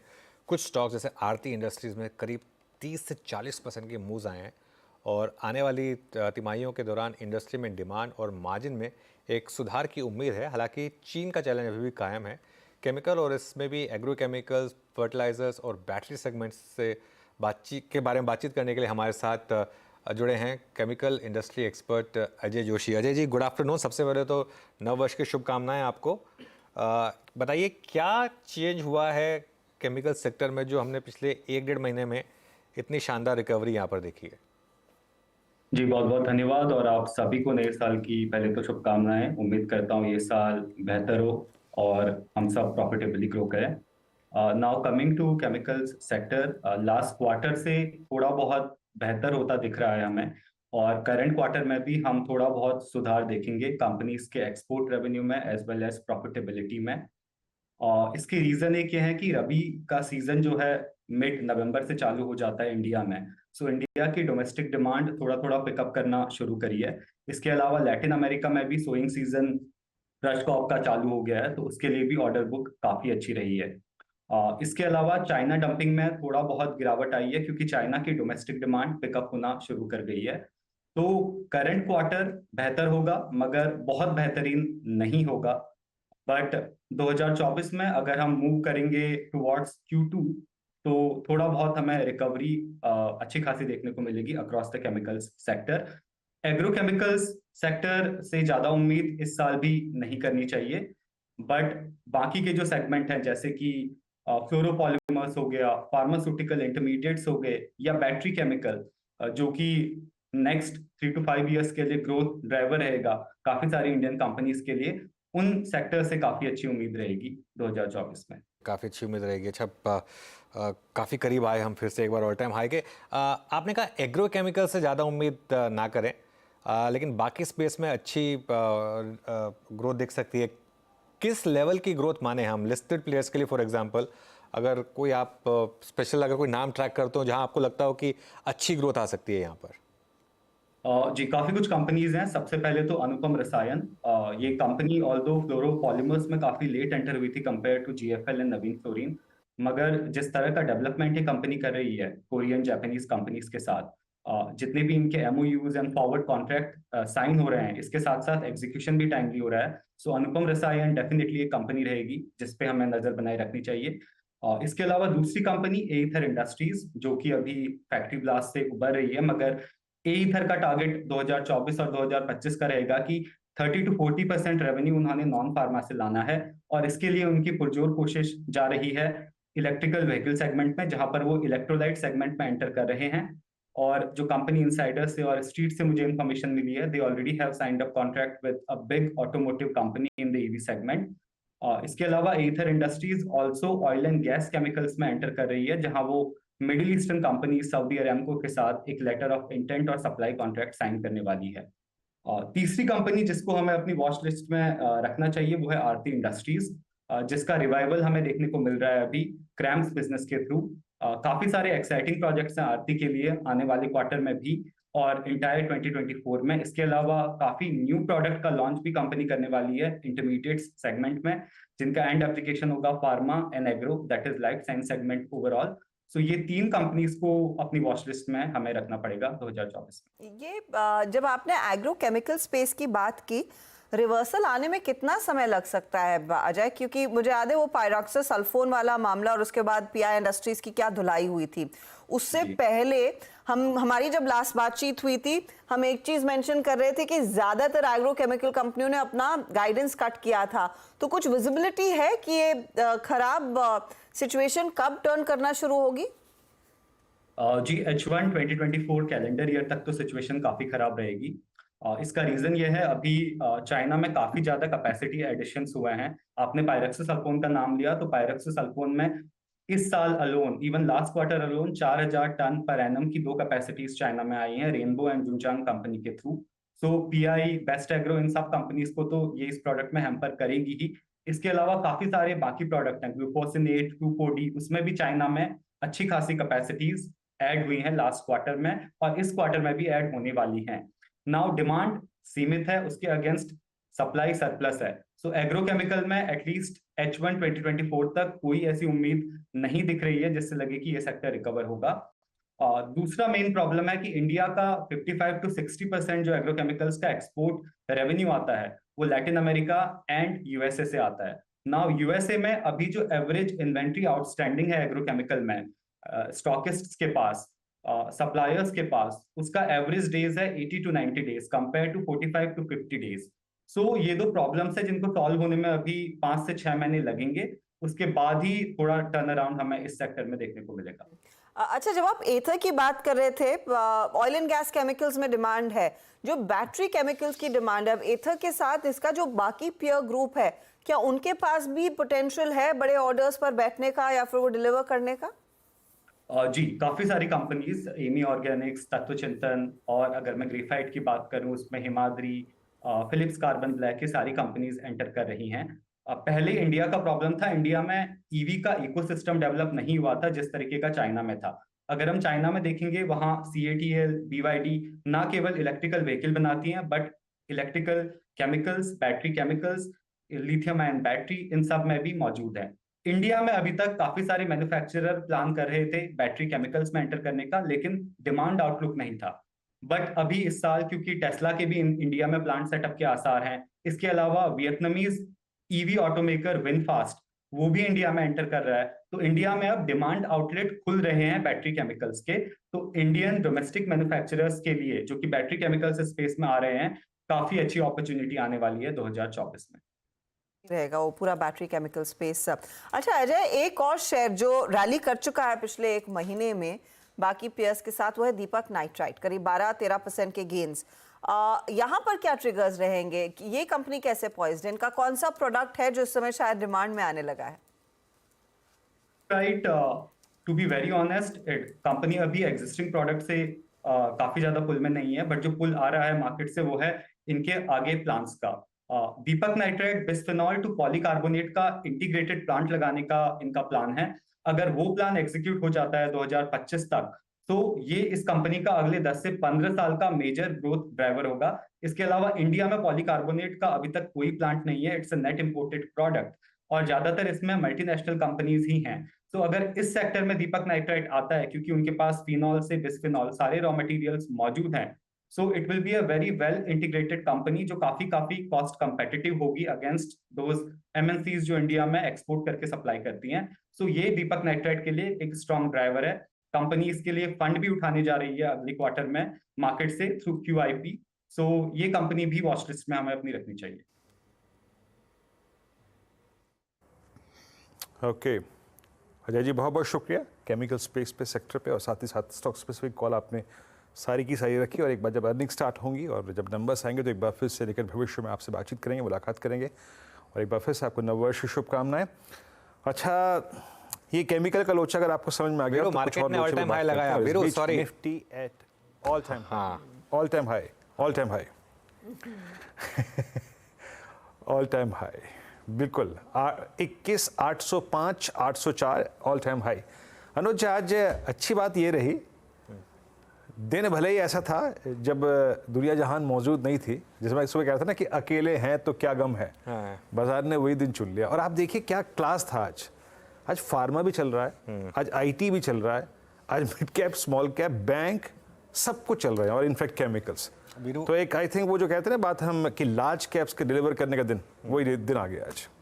वीरू मैं एक सच बात बताऊं, हैंड ऑन हार्ट ना, आज सुबह एक बार के लिए मैं थोड़ा सा सोच रहा था कि सुबह का शो करके कि निकल जाता हूँ, ठीक है ना, क्योंकि मुझे लग रहा था कि सुबह की थोड़ा सा सुस्त था सुबह सुबह, और वैसे ही गिफ्ट निफ्टी इतना नीचे था, और तो मैं मन थोड़ा सा सोच लिया था कि आज सुबह का शो करके उसके बाद मैं निकल जाऊंगा। बट फिर ना कहीं ना कहीं एक लगा मुझे कि नहीं आज लगाएंगे हम नया रिकॉर्ड हाई, आज शायद क्लोजिंग में लगाएंगे। मैं कहा कि नहीं यार वो मिस नहीं करना चाहिए अपॉर्चुनिटी, तो चलिए रुक जाते हैं। मतलब वैसे खैर मुझे गुस्सा है कि हम फर्स्ट को ट्रेड कर रहे हैं, लेकिन ठीक है अब वो जो है सो है अब, लेकिन ऑल टाइम हाई तो लगा है। ये अपने आप में एक बहुत बड़ा इंडिकेटर है वीरू। हाँ बोलिए वीरू, क्या कह रहे हैं? हैं मैं ये कह रहा था कि वो जो दर्द है ना कि यार 1 तारीख को छुट्टी होती तो कितना अच्छा होता। हम भी लोगों के साथ बैठे होते घर पे, 1 जनवरी मना रहे होते। इस बार का आपने हॉलिडे कैलेंडर देखा अनुज? तो ये होना चाहिए, 1 तारीख को छुट्टी होनी चाहिए ना। हमने दीपावली के अगले दिन छुट्टी ली, 1 तारीख को छुट्टी ली। बिल्कुल इशू ये है कि चलिए आप कह रहे हैं कि अभी हमारा न्यू ईयर तो दिवाली वाला है, आपने 2 साल से वहां भी छुट्टी नहीं दी, वो छुट्टी भी खा ली आपने। खैर एनीवे, जो पॉइंट मैं कह रहा था ना कि ये एक बहुत बड़ा एक मार्केट के लिए एक इंडिकेटर है कि आज आपने नया हाई लगाया। मैं हमेशा एक चीज़ बोलता हूँ, एक ट्रेंडिंग सीरीज के बाद अगर फ्राइडे का हाई आप मंडे को क्रॉस कर लें तो वो सीरीज ट्रेंडिंग बन जाती है। तो अब एक आपके लिए एक बहुत ब्यूटीफुल मार्केट ने मैसेज दे दिया है कि आज का लो है हमारा 21,684। आज मार्केट ने आपको एक स्टॉप लॉस दे दिया वीरू, पूरी सीरीज के लिए एक स्टॉप लॉस दे दिया है लॉन्ग ट्रेड्स के लिए। जो हमारा 21,500 पे था, आज सुबह 21,500 21,450 पर था। आज के इस मूव ने कंफर्म कर दिया इस एक और फ्रेश मूव की शुरुआत को, कि आपने एक और फ्रेश मूव की शुरुआत की है। और उसके लिए आज का लो अगर या फ्राइडे का लो आज के लो से लोअर था, मुझे एग्जैक्टली याद नहीं है, तो वो लो उसके आसपास का एक स्टॉप रख के अब आपको मार्केट में लॉन्ग रहना है और सेक्टर ढूंढते रहना है। मेरे ख्याल से मार्केट एक क्लियर कट अप्रोच ले रहा है आईटी और स्पेशलिटी केमिकल्स को लेकर। आईटी, स्पेशलिटी केमिकल्स, मेटल्स, मेरे ख्याल से पूरा का पूरा मार्केट की ये बेट रहने वाली है डॉलर पर और इस पर आपके इंटरेस्ट रेट कट पर। ये पूरी की पूरी मार्केट ये थीम लेकर चल रहा है इस समय 2024। जी हाँ, तो 2024 और सारे वो पॉजिटिव्स अभी से गिरने शुरू हो चुके हैं। तगड़ी तेजी आप देखिएगा, अब 430 पॉइंट ऊपर मिड कैप इंडेक्स, 80 पॉइंट का इजाफा। और क्लियरली ना तो सुबह में किसी को आभास था और ना ही इस कार्यक्रम शुरू होने के टाइम पर आभास था कि देखते ही देखते हम 80 पॉइंट ऊपर आ जाएंगे निफ्टी पर, और निफ्टी बैंक भी 132 पॉइंट ऊपर। ये वो ऐसा दिन निकला अनुज कि स्कूल जाने का जिस दिन मन ना करे उस दिन सबसे ज़्यादा आपको फ्री पीरियड मिलते हैं और सबसे ज़्यादा आपको फील्ड पर रहने का मौका मिलता है। ये वैसा दिन है। हमारा तो कभी नहीं मन करता था स्कूल जाने का बैक बेंचर थे। लेकिन ये चीज़ है क्लियरली कि क्यों आपको ना ट्रेंड के साथ रहना चाहिए। क्या होता है ना कि कई बार आप क्यूटनेस में आ जाते हैं कि नहीं अब तो मार्केट इतना चल चुका है, अरे चल चुका है तो ठीक है। इसका ना सबसे बेटर तरीका क्या होता है, बहुत लोग पूछते हैं कि इसका तरीका क्या होता है। इसीलिए एक चीज़ बनी होती है trailing stop loss. Trailing stop loss का मतलब ये है, ट्रेलिंग स्टॉप लॉस का मतलब ये है कि सपोज आपने 17,800 पे लिया या 18,800 पे लिया, चलिए उसके बाद मार्केट एक बार के लिए 19,500 पर आया। अब आप चाहेंगे कि मैं 19,500 बुक कर लूँ, वो मत करिए। आप एक ट्रेलिंग स्टॉप लगा दीजिए 19,200 का। आप कहेंगे कि मैं 19,500 बेच सकता था, मैं 19,200 क्यों बेचूं? ये आपको रखना पड़ेगा, ये थोड़ा सा आपको ये रखना पड़ेगा कि मैं लास्ट के टॉप तक नहीं बेच पाऊंगा। अभी भी मैं कह रहा हूँ टॉप पे तो कोई नहीं बेच पाएगा। तो इसके लिए ट्रेलिंग स्टॉप लॉस ये करता है आपके लिए कि आपका प्रॉफिट बाहर नहीं जाने देता। उसमें इशू क्या होता है ना, फ्राइडे को अगर आपने पूरी एग्जिट कर ली होती मान लीजिए, उसके बाद री एंट्री मुश्किल हो जाती है कि कहाँ री एंट्री करें। इसके लिए ट्रेलिंग स्टॉप लॉस बनाया, बहुत प्यारा सिस्टम है। और जैसे हमने कहा कि अब वो ट्रेलिंग स्टॉप लॉस आपका आज का लो या फ्राइडे का लो है जो है वहाँ पर आ जाएगा। तो जो करीब 21 आज का लो ऑफ कोर्स 21,684 रहा है। चलिए इसी मौके पर अब कुछ और ट्रेड्स आपकी स्क्रीन पर लेकर आते हैं। 4 का चौका में शिल्पा जी बताइएगा सस्ता ऑप्शन क्या है? जी अभी सस्ता ऑप्शन जो है वो मुझे एक्साइड में बहुत अच्छा लग रहा है।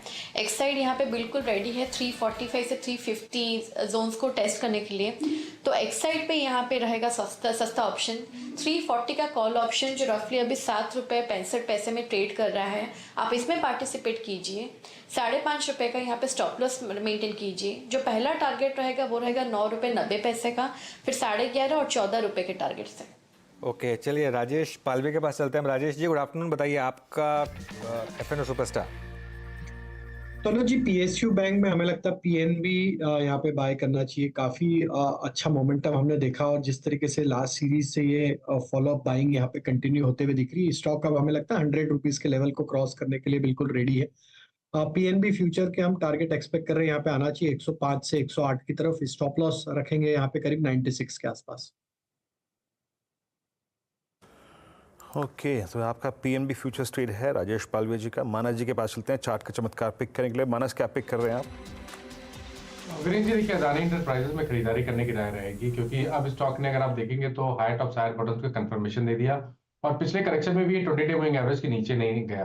तो क्योंकि एक फ्रेश ब्रेकआउट है करंट लेवल्स पे अदानी इंटरप्राइजेस में खरीदारी करने की राय रहेगी। स्टॉप लॉसेस 2890 के रहेंगे और टारगेट 3050 के रहेंगे। तो 3050 के टारगेट के लिए अदानी इंटरप्राइजेस में खरीदारी करनी चाहिए। कैश लेवल्स मैंने बताए हैं। ऑप्शन में अगर ट्रेड लेना हो तो 2950 का कॉल ऑप्शन लिया जा सकता है। 175 पे ट्रेड हो रहा है, वहां पे आपको 144 के स्टॉप लॉस खरीदारी करनी है और 235 के टारगेट सेट करना है। ओके चलिए अब शरद जी आपके पास आ रहे हैं मिड कैप फंडा के लिए, बताइए क्या रहेगी आपकी पिक? जी हमारी मिड कैप फंडा रहेगी steel strip wheels limited SSWL। Company alloy wheels और स्टील व्हील्स बनाने वाली देश की जानी मानी कंपनी है। क्लाइंटल में सारी बड़ी company Tata Motors, BMW, Honda, Maruti, MG, Nissan, किया सारे इनके कस्टमर्स हैं। कंपनी अभी 3 मिलियन टन से कैपेसिटी को बढ़ा के 5 मिलियन टन तक ले जा रही है, जो मोस्ट प्रोबेबली फरवरी 24 में चालू हो जाना चाहिए। और इसके अलावा जो AMW का एक्विजिशन इन्होंने किया है उसकी वजह से जैसे जैसे वहाँ रैंप अप होता है हाई प्रोबेबिलिटी है कि एक्सपोर्ट में भी एक स्ट्रॉन्ग अपटिक मिलना चाहिए। तो ये कैपेक्स और ये अपटिक के साथ हमें लगता है ग्रेजुअली मार्जिन इंप्रूवमेंट भी कंपनी के नंबर्स में दिखना चाहिए। और एलॉय व्हील्स का जैसे जैसे सेगमेंट बढ़ता है as a share of total sales, वहाँ से काफ़ी इंप्रूवमेंट आनी चाहिए। लास्ट ईयर लगभग 8% ही रेवेन्यू एक्सपोर्ट से आया था। AMW के रैंप अप के साथ एक्सपोर्ट रेवेन्यू में भी एक अपटिक देखने को मिलना चाहिए। तो हमें लगता है अगले 2 साल में कंपनी काफ़ी डिसेंट 17 से 18% टॉप लाइन ग्रोथ और 35 से 40% बॉटम लाइन ग्रोथ रजिस्टर करेगी। अगर कंजर्वेटिवली 8-9 टाइम्स EV/EBITDA भी ट्रेड करती है तो हमें लगता है 350 से 400 रुपए के लक्ष्य के हिसाब से स्टील स्ट्रिप व्हील से काफी बढ़िया बेट साबित होनी चाहिए। व्हील्स और आपके कहने के बाद 1% ऊपर आ गया है, स्टॉक रैली करने लगा है। ये आपका पिक। चले मैं फटाफट से वो सारे ट्रेड्स आपके लिए एक बार फिर रैप कर रही हूँ। बाय द वे अब 100 पॉइंट ऊपर 830 के लेवल्स, 21,830 के लेवल्स निफ्टी पे। एक्साइड था वो पहला ट्रेड, सस्ता ऑप्शन 340 का कॉल सजेस्ट किया है, ₹8.30 पर ये कर रहा है ट्रेड। आपके लिए 9, 90, 11 और फिर 14 के टारगेट्स शिल्पा ने आइडेंटिफाई किए हैं। फिर आया PNB, पालवे साहब का पिक 105, 108 का टारगेट, 96 स्टॉप लॉस है, 96 का stop loss. Adani enterprises pick कर रहे हैं मानस 350 के टारगेट के लिए 3050 आई बेग योर पार्डन के टारगेट के लिए एक अच्छी अपॉर्चुनिटी 2890 के आसपास स्टॉप लॉस लगाइएगा। और स्टील स्ट्रिप पर नजरें हैं शरद अवस्थी की 350 और आगे 450 के लेवल्स जाने की पूरी क्षमता ये काउंटर रखता है। ये फिलहाल वो स्टॉक्स। अच्छा एक बार HUL राजेश सातपुते ने जो कहा था ये प्रिफर्ड ट्रेड रहेगा 2666 पर ट्रेड करता हुआ पॉजिटिव टेरिटरी में। आज सुबह में वो खूब प्ले हो रहा था भेल वर्सेस LNT, जब LNT में पीछे रह गया है वो NLC के 19,400 करोड़ के ऑर्डर में, लेकिन इन लेवल से अब LNT फिर से रिकवर होता हुआ। अगर दोनों स्टॉक्स को आमने सामने रखेंगे मानस क्या ट्रेड आप बेहतर समझ रहे हैं? भेल जो एक आउट परफॉर्मर रहा है, LNT जिसने बीच में आउट परफॉर्म किया, फिर एक ब्रीदर लिया और फिर होपफुली कोशिश कर रहा है रिकवर करने की। देखिए दोनों के अगर चार्ट कंपेयर करेंगे तो डेफिनेटली BHEL में ज्यादा स्ट्रेंथ लग रही है। अगर हम करंट लेवल्स पे भी देखें तो क्योंकि एक फ्लैग ब्रेकआउट 2 दिन पहले हमने देखा है, उस बेसिस के पे अगर हमें टारगेट सेट करने होंगे तो कम से कम 210 रुपए के टारगेट आप सेट कर सकते हैं। 10-12 रुपए का आपको करंट लेवल्स देखने को मिल सकता है। अभी भी करंट लेवल्स पे भी खरीदारी करने की राय रहेगी और 192 का आपको स्टॉप लॉस लगाना है। जैम और बीएचएल पे बात हो चुकी है और इस बीच जो निफ्टी को फर्दर 800 के ऊपर पुश दिया, शिल्पा जी देख लीजिए, वो बात हुई थी रिलायंस इंडस्ट्रीज़ पे। रिलायंस ने फाइनली शुक्रवार के अपने स्विंग के बाद, मतलब जब आज शुरू हुई बात, वो 2600 के कॉल राइटर को ट्रैप कर दिया। यही एग्जैक्टली यही हुआ था 2500 पे, और वो दिन था 15 दिसंबर का। उस वक्त भी निफ्टी फंस रहा था और उस दिन वो ब्रेकआउट आया। डायरेक्टर साहब स्क्रीन पे वो 2600 की कॉल रख दीजिए, मैं आपको दिखाता हूँ, क्योंकि जब आपने कल या फिर परसों भाव कॉपी दी होगी जब हम रोल करके इस सीरीज़ में आए थे, तो यही जो कॉल ऑप्शन थी वो सबसे स्ट्रॉन्ग ओआई होल्ड करती थी, वो फाइनली पार हो गई। खैर, क्योंकि ट्रेड हम ले चुके थे तो दोबारा इसको मैं बातचीत में शामिल नहीं करूंगा। रिलायंस है डे हाई, और कुछ काउंटर जो कि अच्छा कर रहे हैं, इस वक्त स्विंग अच्छा मिल रहा है, उसमें एक बार आप लेके आइए, एक बार फिर से जो ग्रेनुअल्स, जो कि मैंने अपनी ओपनिंग कमेंट्री में मार्क किया था, क्योंकि फार्मा इंडेक्स भी आज ऑल टाइम हाई पे है। ग्रेनुअल्स पे आपका टेक इस वक्त क्या होगा राजेश पालविया जी? 413.35 और अपनी ऑल टाइम हाई ट्रेजेक्ट्री को ऑलमोस्ट 21 करता हुआ, आपका व्यू इस वक्त ग्रेनुअल्स पे? तो बिल्कुल देखिए, स्टॉक में एक अच्छी स्ट्रेंथ बनी हुई है, फार्मा सेक्टर में भी एक अच्छा मोमेंटम है। ग्रेन्यूल्स इसमें एक आउट परफॉर्मिंग स्टॉक रहा है। हमें लगता है जिस तरीके से स्टॉक के चार्ट स्ट्रक्चर प्लेस्ड है, यहाँ पे इसका नेक्स्ट इमीडिएट टारगेट 435 की तरफ आते हुए दिख सकता है। तो यहाँ पे लॉन्ग साइड का ट्रेड ओपन रखना चाहिए। स्टॉप लॉस जो रखना होगा वो करीब होगा 410 का। अपसाइड में 435 इसके नेक्स्ट टारगेट आते हुए लग सकते हैं। ग्रेनुअल्स डे हाई पर आके ट्रेड करता हुआ अच्छा मूव यहाँ पे। और इनफैक्ट बातचीत करते करते आप देखिए कितने सारे काउंटर्स अलग अलग स्पेस से आके पार्टिसिपेट कर रहे हैं। कुछ देर पहले बातचीत हुई थी आईटीसी की, और आज आप नेस्ले का स्विंग देखिए।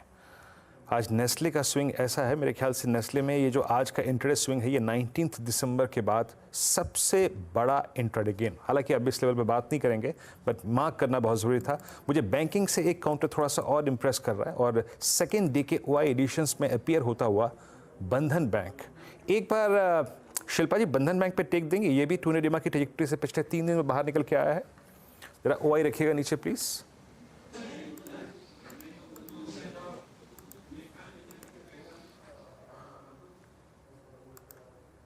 शिल्पा जी। जी वीरेंद्र जी, अगर बंधन बैंक की बात करेंगे तो बंधन बैंक यहाँ पे 240 टू 50 जोन्स के लिए डेफिनेटली अभी एक अटेम्प्ट लेगा।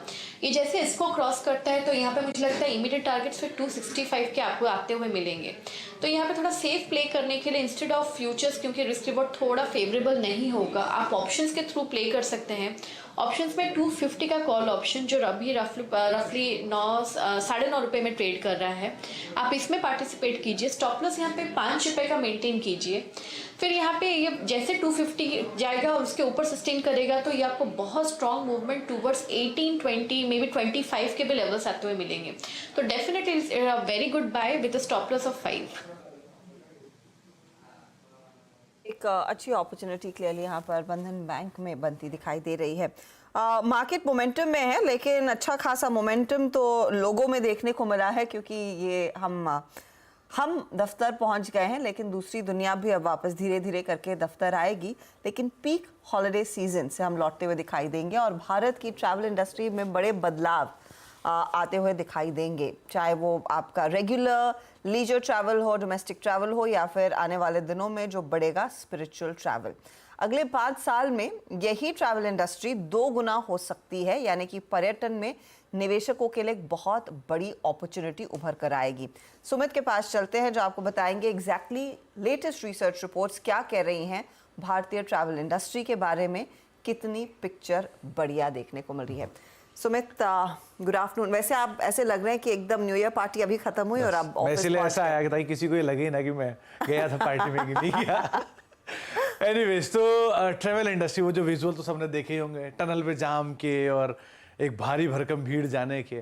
तो जिस तरह से बूमिंग इंडस्ट्री है ये, और अलग अलग जो शहर हैं, राज्य हैं, वहाँ पर जैसे जैसे एक्सपेंशन हो रहा है, इस पूरे स्पेस की तरफ एक अच्छी बढ़त आते हुए दिखाई पड़ रही है। एक लेटेस्ट रिपोर्ट आई है स्पेस के ऊपर जो ये मेंशन कर रही है कि इस पूरे सेक्टर की जो सालाना ग्रोथ है वो 7 से लेकर 9% के आसपास की दर से बढ़ते हुए दिखाई पड़ेगी। अभी ये जीडीपी में करीब 6ठा सबसे ज़्यादा योगदान करने वाला सेक्टर है ट्रैवल सेक्टर, लेकिन आने वाले समय में योगदान और बढ़ता हुआ दिखाई पड़ेगा। उनका मानना है कि करीब करीब 8 करोड़ लोग इस सेक्टर में एम्प्लॉयड हैं, जो कि अलग अलग होटल्स में या फिर बाकी स्पेसेस के थ्रू इसके अंदर एम्प्लॉयड हैं, और 2030 तक ये नंबर कहीं बढ़कर 14 करोड़ के आसपास पहुंचने का एक अनुमान लगा के चला जा रहा है। तो इस तरह का एक मासिव स्केल अप होने का अनुमान है। इसके अलावा अभी इस पूरी इंडस्ट्री का साइज करीब 7500 करोड़ डॉलर के आसपास है, जो कि 12,500 करोड़ डॉलर अगले 3 से 4 सालों के अंदर होने का अनुमान है। इस तरह का एक बड़ा जंप आता हुआ दिखाई पड़ेगा। एफडीआई के लिहाज से देखा जाए तो पिछले साल में करीब 1648 करोड़ रुपए के आसपास की एफडीआई आई थी टूरिज्म स्पेस में। विदेशी टूरिस्ट करीब 62 लाख के आसपास इंडिया में, और घरेलू टूरिस्ट ने करीब 173 करोड़ ऐसे टूरिस्ट थे जो कि अराउंड होते हुए दिखाई पड़े। तो एक अच्छे चेंजेस यहाँ पर भी देखने को मिले। तो बहुत ज़्यादा ट्रैवलिंग लोगों की तरफ से होते हुए दिखाई पड़ी है। क्यों आया ऐसा बूम? इसलिए आया क्योंकि लोगों की जो डिस्पोजेबल इनकम है उसके अंदर एक अच्छी खासी बढ़त होते हुए दिखाई पड़ी है पोस्ट कोविड। तो वो एक बड़ा ट्रिगर बन के गया। टूरिज्म के इंफ्रास्ट्रक्चर के अंदर एक बड़ा सुधार आता हुआ दिखाई पड़ा है। चाहे आप कश्मीर साइड देख लें या नॉर्थ ईस्ट साइड देख लें, वहाँ पे काफ़ी ज़्यादा चेंजेस हुए हैं। मेडिकल टूरिज्म, वेलनेस, आध्यात्मिक, एडवेंचर टूरिज्म काफ़ी बड़ा है। मैक्स इंडिया जैसी कंपनियां तो मेजरली मेडिकल टूरिज्म के ऊपर कामकाज भी करते हुए दिखाई पड़ती है। मैक्स हेल्थ केयर जैसी कंपनियां। ऑनलाइन बुकिंग करना इजी हो गया है। साथ साथ जो तीर्थ स्थल है वहाँ पर भी विकास का खर्च 70% तक बढ़ता हुआ दिखाई पड़ा है। इसका एक रीसेंट एग्जाम्पल अयोध्या भी आपको दिखाई पड़ेगा आने वाले समय में, जैसे जैसे वहाँ पर एक्सपेंशन हो रहा है। सो ये इंडस्ट्री के अंदर एक अच्छा बूम इसलिए देखने को मिला। कौन कौन से एरियाज जो कि सबसे ज़्यादा पसंदीदा है? सबसे ऊपर अनुज का कश्मीर आपको दिखाई पड़ेगा, सबसे पहले पायदान पर आता है। फिर आता है हिमाचल, उसके बाद उत्तराखंड, इसके अलावा नॉर्थ ईस्ट, लद्दाख और गोवा। मतलब इंटरेस्टिंग है, गोवा लास्ट में पहुंच गया, लेकिन फिर भी एक ये सब वो टूरिज्म डेस्टिनेशन इंडिया में जिनको काफ़ी ज़्यादा पसंद किया जाता है, और मासिव जो टूरिज्म है वो इन एरिया से डेवलप होता हुआ दिखाई पड़ता है। बिल्कुल सुमित, बहुत बहुत शुक्रिया। वैसे कश्मीर भी मेरा है, गोवा भी मेरा है, तो कहा हिमाचल भी मेरा है, उत्तराखंड भी मेरा है, और ये पूरा का पूरा भारत, इनफैक्ट पूरा का पूरा भारत हम सबका है। और वैसे वीरू ने मेरी बहुत हेल्प की थी ये जब मेरी ट्रिप प्लानिंग हो रही थी, तो मुझसे ज़्यादा एक्साइटेड वीरू थे एक्चुअली, और वो मुझे बता रहे थे कि यहाँ जाना चाहिए, यहाँ जाना चाहिए, यहाँ जाना चाहिए। और देखिए हमारे डायरेक्टर साहब जब विंडो चाहिए तो दिखाते हैं, वैसे पूरे टाइम विंडो पे रहते हैं। और ये देखिए, अब दिखा दीजिए वीरू को भी जरा स्क्रीन पर, क्या प्रॉब्लम है? मैं अनुज मैंने हेल्प की थी, हालांकि आप गए तो कश्मीर थे, और लेकिन एक बात है कि मैंने आपको अगला डेस्टिनेशन दे दिया है ना? हाँ बिल्कुल, उत्तराखंड का। बिल्कुल, हरसिल। हाँ, हरसिल बहुत खूबसूरत, बहुत खूबसूरत। बिल्कुल, 8 घंटे ऋषिकेश से। बिल्कुल। चलिए अगली ट्रिप वहीं के बनाएंगे। वैसे मोस्ट लाइकली वीरू मैं नेक्स्ट वीकेंड सिर्फ एक दिन के लिए सही, सिर्फ एक दिन के लिए, लेकिन देहरादून जा रहा हूँ मोस्ट लाइकली। ऑफिशियल काम से जा रहा हूँ वैसे, उसमें कोई ट्रिप इन्वॉल्व नहीं है, लेकिन ऑफिशियल काम से जा रहा हूँ। तो वहाँ पे थोड़ा सा एक कोशिश करेंगे कि वहाँ से एक और कुछ हंसी वादियाँ वहाँ से भी थोड़ी सी कैप्चर की जाए। चलिए सुमित, बहुत बहुत शुक्रिया। अब बात करते हैं साल 2024 के व्यू को लेकर, और आज हमारे साथ जुड़ रहे हैं ट्रस्ट म्यूचुअल फंड के CIO मिहिर वोरा। मिहिर जी, गुड आफ्टरनून। आपको नववर्ष की शुभकामनाएं। बताइए कैसा फील हो रहा है इस नए साल में? पहले दिन ही हमने फिर रिकॉर्ड हाई बनाया। मिहिर जी, आपकी आवाज नहीं आ रही है, अनम्यूट करिए। सॉरी। नमस्कार अनुज, आपको भी और आपके व्यूअर्स को भी नए साल की खूब खूब शुभकामनाएं। इससे बेहतर तो क्या हो सकता है कि हम नए साल को न्यू हाई पे स्टार्ट करें, और जिस तरह से हमने इकोनॉमिक ग्रोथ का मोमेंटम और इन्वेस्टर सेंटीमेंट का जो मोमेंटम बनाया हुआ है, मेरे ख्याल से बहुत ही पॉजिटिव डेवलपमेंट है, और मुझे लगता है ये momentum at least next few months तक तो चलना चाहिए।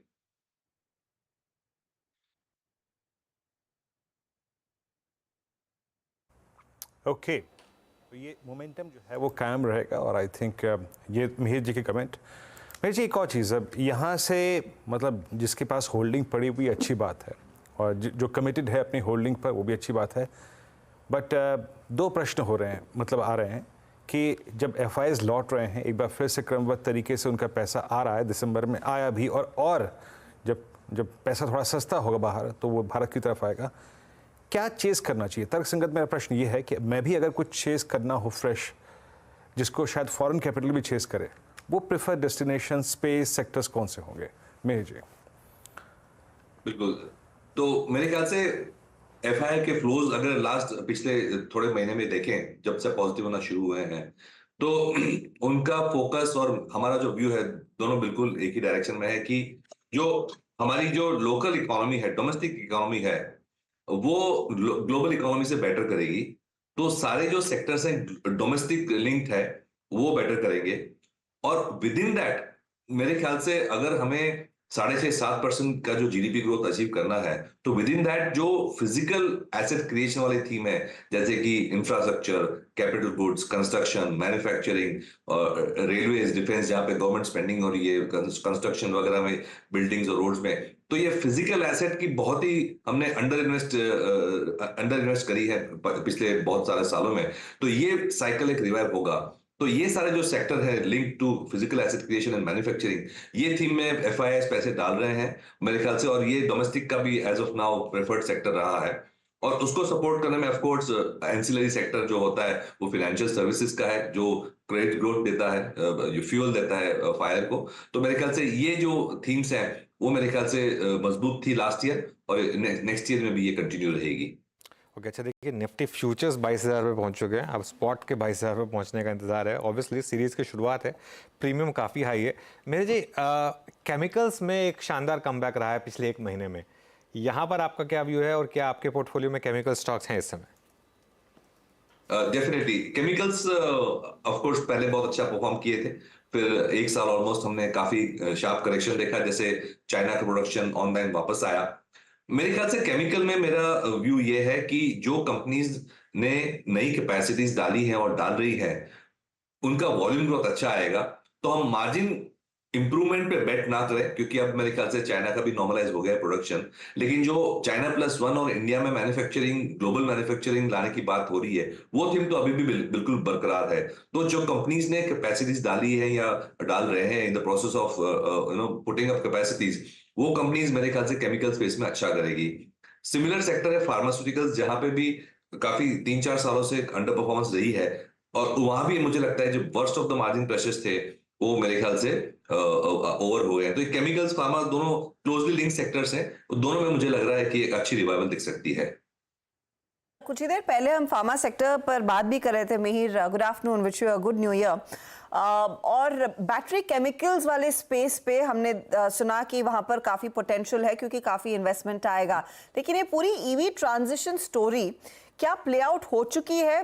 अज्यूमिंग टाटा मोटर्स की बात करें, क्योंकि एक साल में वो स्टॉक पूरी तरह से डबल हुआ, या फिर अभी भी और पोटेंशियल बाकी है इस तरह के प्लेस में?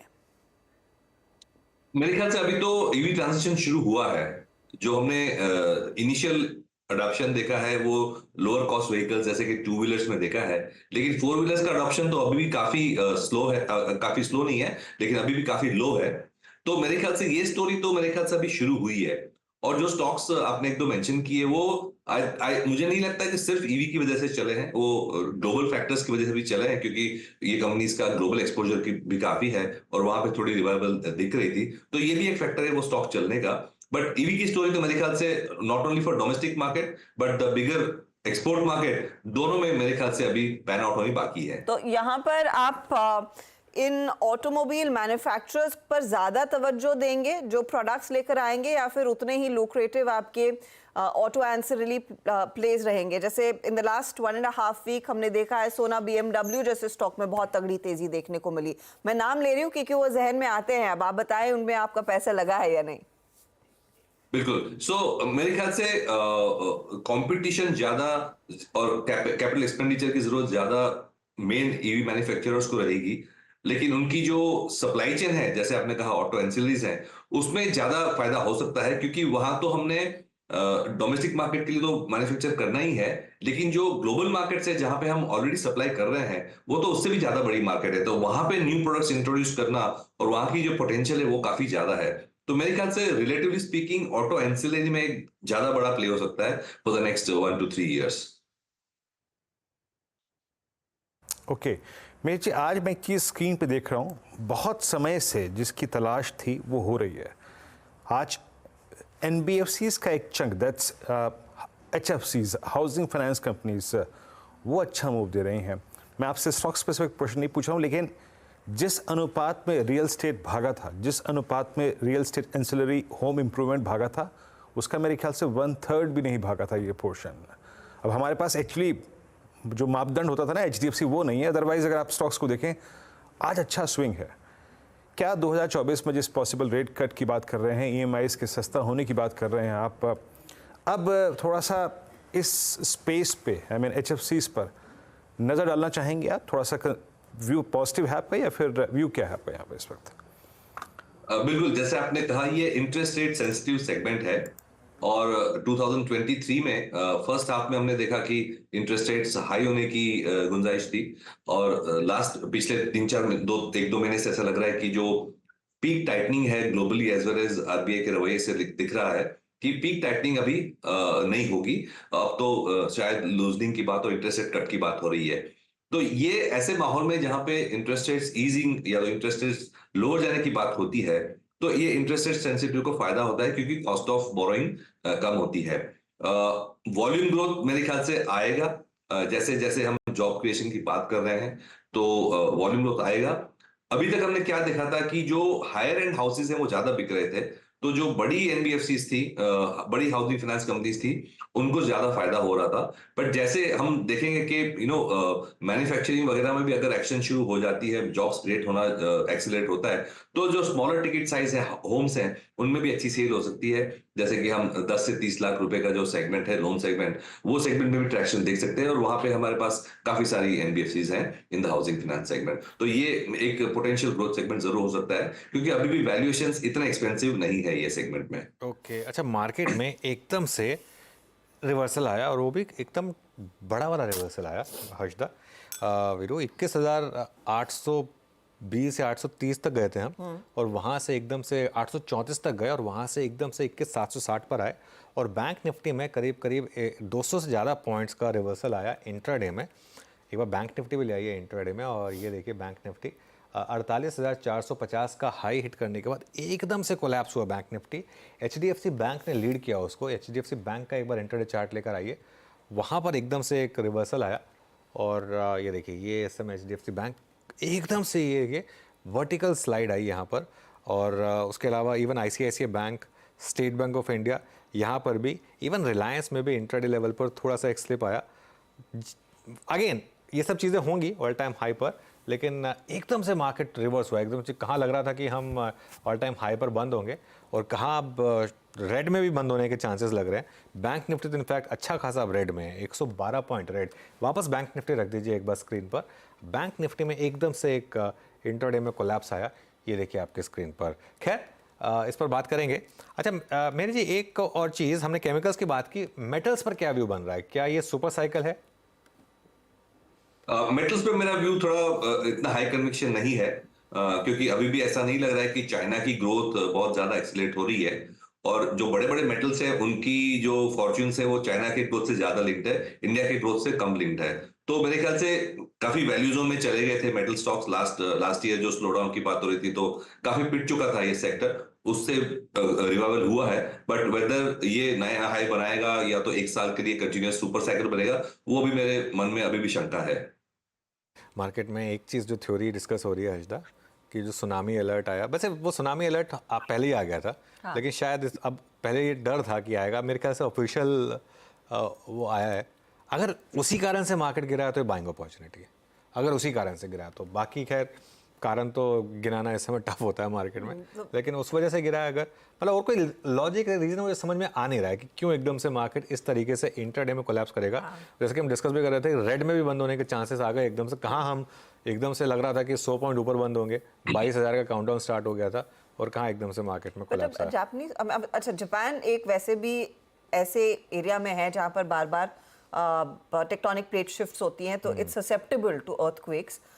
लेकिन क्या इतना बड़ा ट्रिगर होना चाहिए? नहीं, मार्केट में क्या है ना, वॉल्यूम भी, जैसे आज हम सुबह कहते हैं ना, या फिर आप बहाने ढूंढ रहे हैं, वॉल्यूम कम है, दोनों तरफ के ट्रिगर्स। किसी ने सोचा कि चलिए प्रॉफिट बुक कर लिया जाए नए साल का, कल वापस FIS की फुल वॉल्यूम्स होंगे, उसके बाद देखेंगे किस तरीके का ट्रेंड बनेगा, कुछ भी हो सकता है आज ये। एंड अगेन एकदम ऑल टाइम हाइस पे आप ससेप्टेबल रहेंगे इन चीज़ों से, ये आते रहेंगे, इनसे घबराने की ज़रूरत नहीं है। मार्केट बाय ऑन डिप्स का है। प्रॉब्लम ये है कि हम वेट करें कि कंफर्मेशन आ जाएगा तब खरीदेंगे, फिर उसमें ये रिस्क रहेगा। अच्छा एक और चीज़, आपने अगर आज 21,834 पर भी खरीद लिया, फिर भी शायद मार्केट आपको रिवॉर्ड करके देगा अगर ये बुल मार्केट इंटैक्ट है तो। अब तो बुल मार्केट इंटैक्ट है या नहीं उसमें दो राय तो होगी नहीं, कंसिडरिंग मोमेंटम है और आप ऊपरी लेवल्स पर थोड़ी बहुत मुनाफा वसूली देखेंगे। लेकिन हाँ, जब एक थोड़ा सा शेकअप हुआ है, शायद जो कमजोर हाथ थे वो निकले हैं। अब देखते हैं यहाँ पर नई अपॉर्चुनिटीज कहाँ ढूंढी जाएगी। अच्छा एक चीज हम मिहिर देख रहे थे कि नेस्ले, टाटा कंज्यूमर, आपका आईटीसी, इन सब में थोड़ी बहुत तेजी आने लगी है, स्पेशली एक ऐसे पिछले साल में जहां पर हमने मास कंजम्पशन के नाम पर ज्यादा कुछ एक्शन देखा ही नहीं है। तो क्या 2024 का साल में कुछ मास कंजम्पशन पिकअप होगा या नहीं, पॉइंट नंबर 1, या इन वैल्यूएशंस पर आप इन स्टॉक्स में कुछ और अतिरिक्त पैसा लगाने के पक्ष में है या नहीं? नहीं, क्योंकि जो हम थीम्स की बात कर रहे हैं वो काफी ज्यादा एक्साइटिंग है इन टर्म्स ऑफ ग्रोथ, और एफएमसीजी सेक्टर अगर बहुत ही ऑप्टिमिस्टिकली ग्रो भी करेगा तो भी we are talking about high single digit kind of growth number. तो ये सेक्टर में वैल्यूएशंस आर एक्सपेंसिव, वो हमेशा एक्सपेंसिव रहेंगे, उसकी कोई दो राय नहीं है, क्योंकि इनके जो कैपिटल एफिशिएंसी रेशियोज हैं, क्वालिटी ऑफ मैनेजमेंट वगैरह अच्छा होता है। लेकिन ये मुझे नहीं लगता है कि एक अप साइकिल में ये सेक्टर आउट परफॉर्म कर सकता है। अप साइकिल है, इकोनॉमिक रिवाइवल है या साइक्लिकल अपटर्न होती है इकोनॉमी में, तो मेरे ख्याल से जो सेगमेंट्स हमने बात की है जैसे कि मैन्युफैक्चरिंग है, सीमेंट है, फाइनेंशियल्स है, वो ज्यादा आउट परफॉर्म कर सकती हैं। तो अगर व्यू तेजी का है तो एफएमसीजी मेरे ख्याल से अंडर परफॉर्मिंग सेक्टर रह सकता है। ओके अच्छा मेरी जी आखिरी प्रश्न आपसे यहाँ पे, और इस स्पेस में चाहे वो इंश्योरेंस स्टॉक्स हों, CY23 में पैसा बना, जिस बीते साल की बात हम कर रहे हैं, और दूसरा स्पेस हॉस्पिटल स्टॉक्स, सब ने पैसा बनाया। इवन जो मिड 22 में निवेशित थे या फिर निवेश किया, उन्होंने तो बहुत अच्छा पैसा बनाया। उस वक्त की कुछ लिस्टिंग्स थी जैसे ग्लोबल हेल्थ, क्या गजब पैसा बना लोगों का, मेरे ख्याल से 2 या 3 गुना पैसा हो चुका है वहाँ पे।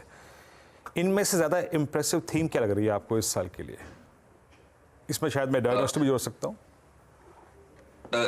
आपने कौन से, एक तो हेल्थ केयर बताया, हॉस्पिटल्स, हेल्थ केयर और इंश्योरेंस, राइट? मैंने डायग्नोस्टिक की बात की, मैंने इंश्योरेंस की बात की, मैंने हॉस्पिटल स्टॉक्स की बात की मिहिर जी।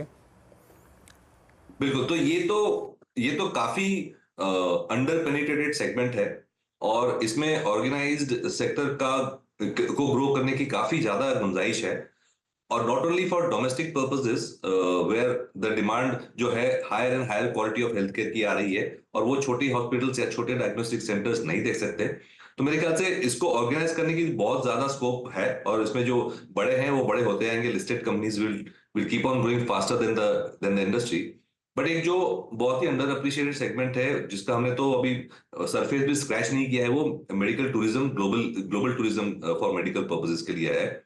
ये अगर हमने ठीक से किया तो ये तो एक बहुत ही ज्यादा लॉन्ग टर्म बड़ा ड्राइवर हो सकता है।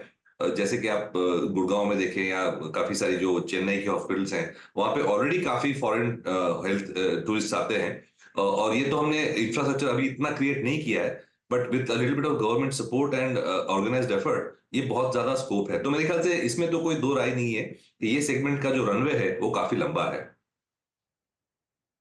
बहुत बहुत शुक्रिया हमारे लिए समय निकालने के लिए, and wishing you all the very best and good luck for 2024। आपको भी नमस्कार। बाजार पर एक बार फिर लौटते हैं, और बाजार की चाल ऊपरी लेवल से थोड़ा सा शेकआउट के बाद अभी भी निफ्टी पॉजिटिव टेरिटरी में, लेकिन बायो विस्कर बड़े तिनके पर टिका हुआ है, क्योंकि 3 पॉइंट की ही बढ़त रह गई है। निफ्टी बैंक अब 53 अंकों की गिरावट पर। मिड कैप इंडेक्स पर भी नजर रखिएगा, क्योंकि जो 400 पॉइंट से ज्यादा की तेजी का तेवर दिखा रहा था, वहां पर भी करेक्शन आया है या फिर मुनाफा वसूली आई है। 270 पॉइंट के ही गेंस देखने को मिले हैं। तो शार्प कट सिर्फ दिग्गजों में नहीं, दरअसल मिड कैप साइड पर भी देखने को मिले हैं। और कुछ स्टॉक्स में आपको गिना देती हूँ जहां से हमने देखा है ऊपरी लेवल से अच्छी खासी प्रॉफिट बुकिंग बनती दिखाई दी है, स्पेशली इंडेक्स मेजर्स में। आप देखिएगा करीब 1% ऊपरी लेवल से विप्रो फिसला, 1% का करेक्शन आया ऊपरी लेवल से ग्रासिम में, HCL tech, LTI Mindtree, HUL, ये सारे वो काउंटर्स हैं जहां पर आधे % तक का मुनाफा वसूली का दबाव बनता दिखाई दिया है। जो आज अच्छी खासी कमाई करके गए हैं लोग आपके टेक्नोलॉजी कंपनियों में, चाहे वो टेक महिंद्रा हो, चाहे वो आपका इन्फी हो, विप्रो हो, शिल्पा जी, अब क्या रवैया अपनाया जाए? आप प्रॉफिट बुक कर रही हैं या फिर कैरी करेंगी कल के लिए वो ट्रेड? यहाँ पे नहीं, आई विल कैरी। इसको एक दिन का बेनिफिट ऑफ डाउट देना चाहिए, तो लेट्स सी टुमारो। इंतजार कीजिएगा, अभी पैनिक में कोई एक्शन ना लीजिए। अनुज, क्लोजिंग को कैसे पढ़ना है? कंसिडरिंग अब निफ्टी बैंक नियरली 80 पॉइंट आ गया है नीचे और निफ्टी भी 4 पॉइंट नीचे, अब क्या करें? बिल्कुल हर्षदा, क्लोजिंग की स्ट्रैटेजी पर मैं आ रहा हूँ। आई थिंक अगर वो ग्राफिक्स रेडी होंगे तो उस पर आते हैं। लेकिन एक चीज़ है, 2-3 स्टॉक्स जो हैं वो डे लो पर बंद हो रहे हैं। SBI for example, SBI day लो पर बंद हो रहा है। HDFC बैंक डे लो पर बंद हो रहा है। देखिए, मैं बहुत ज़्यादा रीड करूँगा नहीं इसमें। क्यों? क्योंकि मार्केट का मोमेंटम ठीक ठाक था। मार्केट को शायद एक न्यूज़ मिली। अच्छा, आज इशू क्या है ना, आज हमारे पास कोई और ग्लोबल मार्केट नहीं है, तो जिससे हम थोड़ा सा, मतलब वो जापान वाला न्यूज़ है, अगर वो वाकई में इसी कारण से होता तो हमारे पास एक कॉन्टेक्स्ट होता, सारी ग्लोबल मार्केट गिरती तो हम कह सकते थे कि चलिए ठीक है, इस वजह से गिरा है। अभी हम क्या है, अभी हम सिर्फ कयास लगा सकते हैं कि ग्लोबल मार्केट की मार्केट इस वजह से गिरी, लेकिन अभी हमारे पास कोई ये रीज़न, कंफर्म रीज़न नहीं है कि मार्केट इस वजह से गिरी। और गिरी भी कितनी है एक्चुअली, अगर देखा जाए इंट्राडे में कितनी गिरी मार्केट। स्लो हम जा रहे थे, एकदम से एक बार में गिर गए, ठीक है, लेकिन मतलब ऐसा नहीं ना कि कोई निफ्टी यहाँ से 100 पॉइंट नीचे हो गया। अभी भी निफ्टी फ्लैट ही है, ऐसा नहीं है कि निफ्टी बहुत ज़्यादा गिर गया। 6 पॉइंट नीचे, 7 पॉइंट नीचे, ये सब चलता रहेगा। हाँ, बैंक निफ्टी की एक बात है, जहाँ तक बैंक निफ्टी थोड़ा सा वापस हायर लेवल पर थक रहा है थोड़ा सा। मुझे एक लग रहा था कि 48,200 का एक क्लीन ब्रेकआउट बैंक निफ्टी ने दे दिया था, उसके बाद बैंक निफ्टी शायद चलने को तैयार था, वो नहीं हुआ। लेकिन खैर एनीवे, जब वो बैंक निफ्टी की जहाँ तक बात है उसमें थोड़ा न्यूट्रल है। मैं एक चीज़ कहूँगा, लेकिन जो लास्ट के 10-15 मिनट हैं उसकी वजह से न्यूट्रल जाएँ इस मार्केट में अभी आप। कोई बहुत ज़्यादा पोजीशन कैरी करने की ज़रूरत नहीं है। मुझे लगता नहीं कल कोई आपको बहुत ज़्यादा गैप अप या गैप डाउन मिलने वाला है। इनफैक्ट हो सकता है कि मार्केट में एक गैप डाउन ही मिल जाए आपको, वो भी पॉसिबिलिटी है। तो इन दैट केस कल सुबह का एक बार फर्स्ट आवर का सेशन फिर से देख लें, और आज जैसे अगर सेशन बन रहा है तो फिर से एक फ्रेश व्यू बनाएंगे हम यहाँ पर। एक चीज़ जो मैं फिर कहूँगा, बैन वाला मामला ना ध्यान में रखें। इस सीरीज़ की शुरुआत में एक स्टॉक बैन में था, एक और आज ऐड हो रहा है, बलरामपुर चीनी।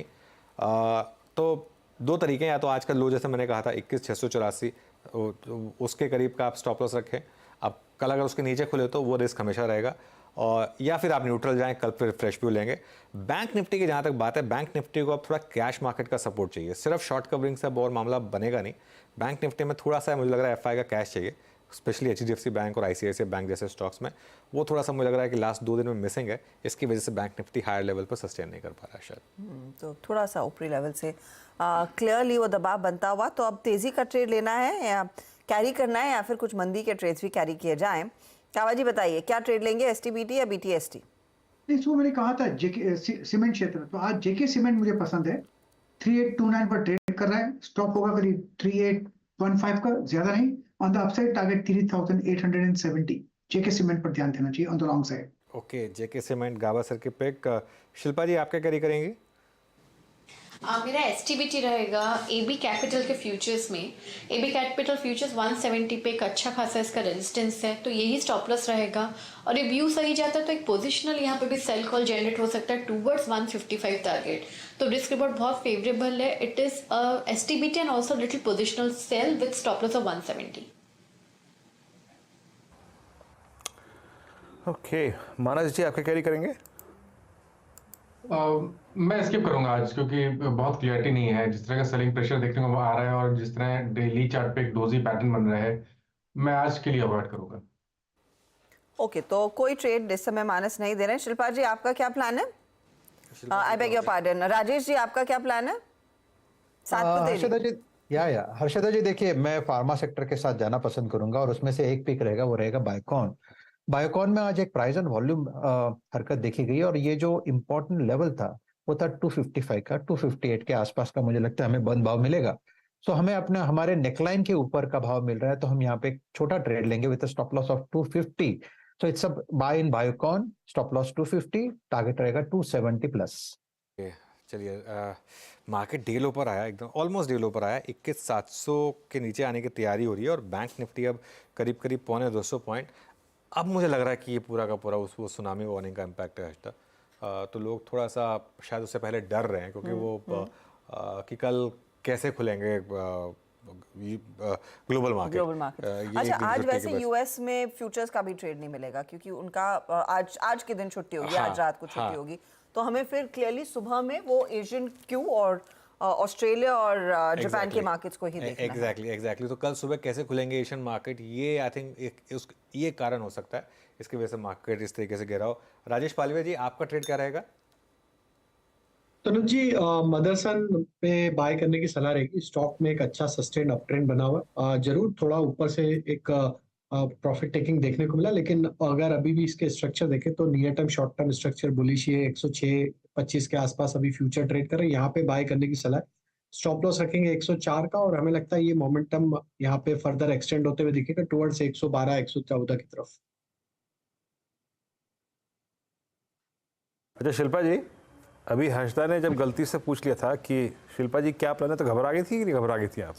अभी 31 का तो कार्यक्रम करके लौटी हूँ, अब उसके बाद एकदम से क्या?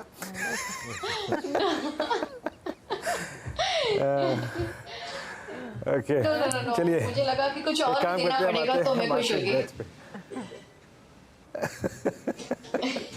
ओके एनीवे, आते हैं वॉल पे और देखते हैं कि सेकेंड डे मार्केट ब्रेथ कैसी रही इन डेरिवेटिव्स। जैसे कि हमने अभी बात की कि आई थिंक कुछ इश्यूज के चलते मार्केट ये हायर लेवल से नीचे आया। उसके डेफिनेटली डिजिट्स पे, नंबर्स पे फ़र्क तो पड़ा होगा, इम्पैक्ट पड़ा होगा, बट स्टिल उतना ख़राब नहीं है। इवनली पॉइज्ड आप कह सकते हैं। लॉन्ग 70 एक थिन वॉल्यूम डे था ये, लॉन्ग 70 शॉर्ट कवरिंग 19। याद रखिएगा ये सेकेंड डे है सीरीज़ का, जनवरी की सीरीज़ का, विथ थिन पार्टिसिपेशन। और लगभग 80 और करीब करीब 90 अगर आप देखें तो लॉन्ग्स थे और शॉर्ट कवरिंग थी। Short 67, long unwinding 29। आइए स्लाइड्स पे देखते हैं कि एग्जैक्टली किन किन स्टॉक्स पे क्या क्या। GNFC सुबह पकड़ा गया था जब, और अनुज ने मेरे ख्याल से स्पॉट किया था। वोडाफोन आइडिया अब जिस जोन में आ चुका है, एक बहुत ही बड़ा सप्लाई जोन ये पार कर चुका है। फंडामेंटल इश्यूज मेरे को नहीं मालूम, जहाँ तक टेक्निकल्स का सवाल है। Sharp swing, Gujarat gas, LIC housing finance, NBFCs में, HFCs में सबसे बड़ा मूव, और मदरसन सुबह मदरसन माफ़ कीजिएगा। PFC में शॉर्ट कवरिंग थी। टेक महिंद्रा IT स्पेस में लोअर ट्रेजेक्ट्री से बाहर निकला बहुत शानदार तरीके से। टाटा मोटर्स ने अपने करियर का एक और नया हाई लगाया। विप्रो आज एक काफ़ी स्ट्रॉन्ग मूड में था, और ITC मेरे ख्याल से ये अगस्त के बाद सबसे हाईएस्ट क्लस्टर पे शॉर्ट बिल्डअप आज IT में, मिड कैप IT में बिरला सॉफ्ट में था। आयशर मोटर्स, पोस्ट नंबर्स, चोला, ट्रेंट और IDFC फर्स्ट बैंक, ये वो कुछ काम थे जो कि आज सीरीज के पहले दिन थोड़ी शॉर्ट विटनेस करके गए। और नेक्स्ट स्लाइड में आएगा, that's Bharti Airtel unwinding mode में था ये आज। हिंदुस्तान कॉपर, पिछले लास्ट 2 हफ्ते के एक बहुत स्ट्रॉन्ग मूव के बाद आई थिंक हिंदुस्तान कॉपर और नाल्को ने लीड किया था। यहाँ पर आज थोड़ा सा प्रॉफिट बुकिंग मोड में गया। लॉन्ग्स जो थे वो कैश में कन्वर्ट हुए, बाकी कोलगेट ये भी कन्वर्ट हुआ। हालांकि याद रखिएगा FMCG में आज ITC, HUL, आज नेस्ले सबसे स्ट्रॉन्ग क्लस्टर बंद हुए। L&T फाइनेंस और JSPL ये कुछ काउंटर्स जो कि बैकफुट पर रहे। लॉन्ग अनवाइंडिंग थी JSPL में, लेकिन याद रखिएगा आज JSW स्टील ने अपने करियर का हाईएस्ट क्लस्टर छुआ, और मिड सेशन तक मेटल्स काफ़ी अच्छा खासा मूव दे रहे थे। 1-2 स्टॉक्स और मार्क कर देता हूँ। HDFC बैंक, इनफैक्ट अब निफ्टी बैंक 48,000 के जोन में, यानी जो शुक्रवार का इंट्राडे स्विंग लो था हम उसको सरेंडर करके जा रहे हैं। और अभी भी हालांकि हम वीकली कॉन्ट्रैक्ट के सबसे बड़े पुट राइटर जोन के ऊपर लगभग 80 पॉइंट से हैं, ऊपर से हैं। लेकिन मेरे ख्याल से अनुज जो जिस सुनामी की वार्निंग की बात कर रहे थे, मेरे ख्याल से बाजार ने कुछ हद तक उससे पे रिएक्ट किया है। आपकी स्क्रीन पे उसका इम्पैक्ट अनुज। बिल्कुल वीरू, तो कहाँ हम बात कर रहे थे डे हाई पर बंद होने की, और कहाँ हम बंद हो रहे हैं डे लो पर। ये होता है मार्केट का लास्ट का आधा घंटे का इम्पैक्ट, 1 घंटे का इम्पैक्ट जो भी कहिए। हर्षदा 21,834 पर हम कंफर्टेबली बोल रहे थे कि आज कल हो। कई बार मार्केट की आदत होती है बिल्कुल, मतलब हमारे व्यू को तुरंत की तुरंत नेगेट करने की। आधे घंटे में मार्केट ने पूरी पोजीशन पलट दी। ये देखिए मार्केट, ये मार्केट है, क्या करें यहाँ पर। क्लियरली ऊपरी लेवल से एक अच्छा खासा शेकआउट देखने को मिला है। अच्छा, हम वो सुनामी की बात कर रहे थे। जो अपडेट्स मैं पढ़ रही हूँ, जो जापानीज वेबसाइट्स पर आए हैं, इनके ऑफिशियल वेबसाइट्स पर, बेसिकली वो 7.6 मैग्नीट्यूड के अर्थक्वेक के बाद सुनामी के डर से अब इवैक्यूएशन लोगों को कह दिया है कि उस इलाके में जो भी लोग रह रहे थे इवैक्यूएट कीजिए। तो उसका एक क्लियरली वो रिएक्शन बनता हुआ दिखाई दिया है। अब निफ्टी बैंक आप देखेंगे 200 पॉइंट नीचे आता हुआ, और निफ्टी भी करीब करीब 44 अंकों की गिरावट पर जाकर ट्रेड कर रहा है। आज के दिन चलते वॉल पर ही चलेंगे। आखिरी 3 मिनटों में जिस तरह का एक्शन बनता दिखाई दिया है, कुछ स्पेसिफिक आइडियाज़ थे जहां पर हमने देखी अच्छी खासी एक्टिविटी बनी और दिन भर सस्टेन हुई, लेकिन नीजक रिएक्शन सबसे ज़्यादा किस पर पड़ा है? उसमें ऑफ कोर्स बैंकिंग काउंटर्स हैं, क्योंकि वहीं पर सबसे पहले वो क्रैक्स आना शुरू हुए। कोटक महिंद्रा बैंक ½ % नीचे, आपका HDFC बैंक करीब 1% नीचे, स्टेट बैंक ऑफ इंडिया ½ % नीचे। इन पर्टिकुलर स्टॉक्स में 1% तक का कट देखने को मिला। आपको याद होगा हम निफ्टी आईटी की बात कर रहे थे, जहां पर एक अच्छा खासा मोमेंटम था, और निफ्टी आईटी कहाँ क्लोज हो रहा है, करीब करीब 90 पॉइंट की ही बढ़त देखने को मिली है। तो ऊपरी लेवल से चाहे वो विप्रो हो, HCL टेक हो, टेक महिंद्रा, LTI, माइंडट्री जैसे काउंटर्स हो, इन सब में हमने देखा है थोड़ा थोड़ा करके कूल ऑफ आया है, इसीलिए हम सिर्फ 90 पॉइंट ही ऊपर कारोबार दिखा रहे हैं। आज ऑटो कंपनियों के लिए तो वैसे भी एक खराब दिन था, क्योंकि चाहे वो आयशर हो, एस्कॉर्ट्स हो, जहाँ पर ट्रैक्टर बिक्री में कोई पिकअप नहीं देखने को मिला है, आपके मारुति, बजाज ऑटो, इन सब में एक्सपेक्टेशन से थोड़ी सी फीकी बिक्री की आंकड़े रहे हैं। अभी अभी टाटा मोटर्स की भी बिक्री के आंकड़े आ रहे हैं, जहां पर 1% तक की वृद्धि देखने को मिली है इनके कमर्शियल व्हीकल्स के नंबर्स में। वो स्टॉक ऑफ कोर्स एक हायर पॉइंट पर जाकर टिकता हुआ करीब एक 1.23% के आसपास तक का क्लोज इधर बनता दिखाई दिया है। लेकिन एक स्पेस जहां पर खूब तेजी रही है वो है फर्टिलाइजर कंपनियां, JNFC, RCF, NFL, ये पूरा पैक है, जहां पर बड़ा इनपुट कॉस्ट नेचुरल गैस है। नेचुरल के गैस के दामों में जो कटौती सरकार ने सुबह सवेरे अनाउंस की है, उससे एक रिस्पाइट मिली और इन स्टॉक्स में अच्छी खासी तेजी बनती दिखाई दी। वैसे थोड़ा बहुत एक्शन आपके IGL, MGL और गुजरात गैस में भी बन रहा था आज के दिन। इसी डेवलपमेंट पर 1% सब 1% के गेन्स पर वो काउंटर्स जाकर टिकते हुए दिखाई दिए हैं। आखिरी 1-1.5 मिनट में आप गौर करिएगा, आज के कुछ तेजी वाले स्टॉक्स में high beta place Adani group, Adani port, power enterprises, ये पूरा पैक था, जहां पर हमने देखा जबरदस्त एक्शन और दिन भर दरअसल वो तेजी सस्टेन हुई है।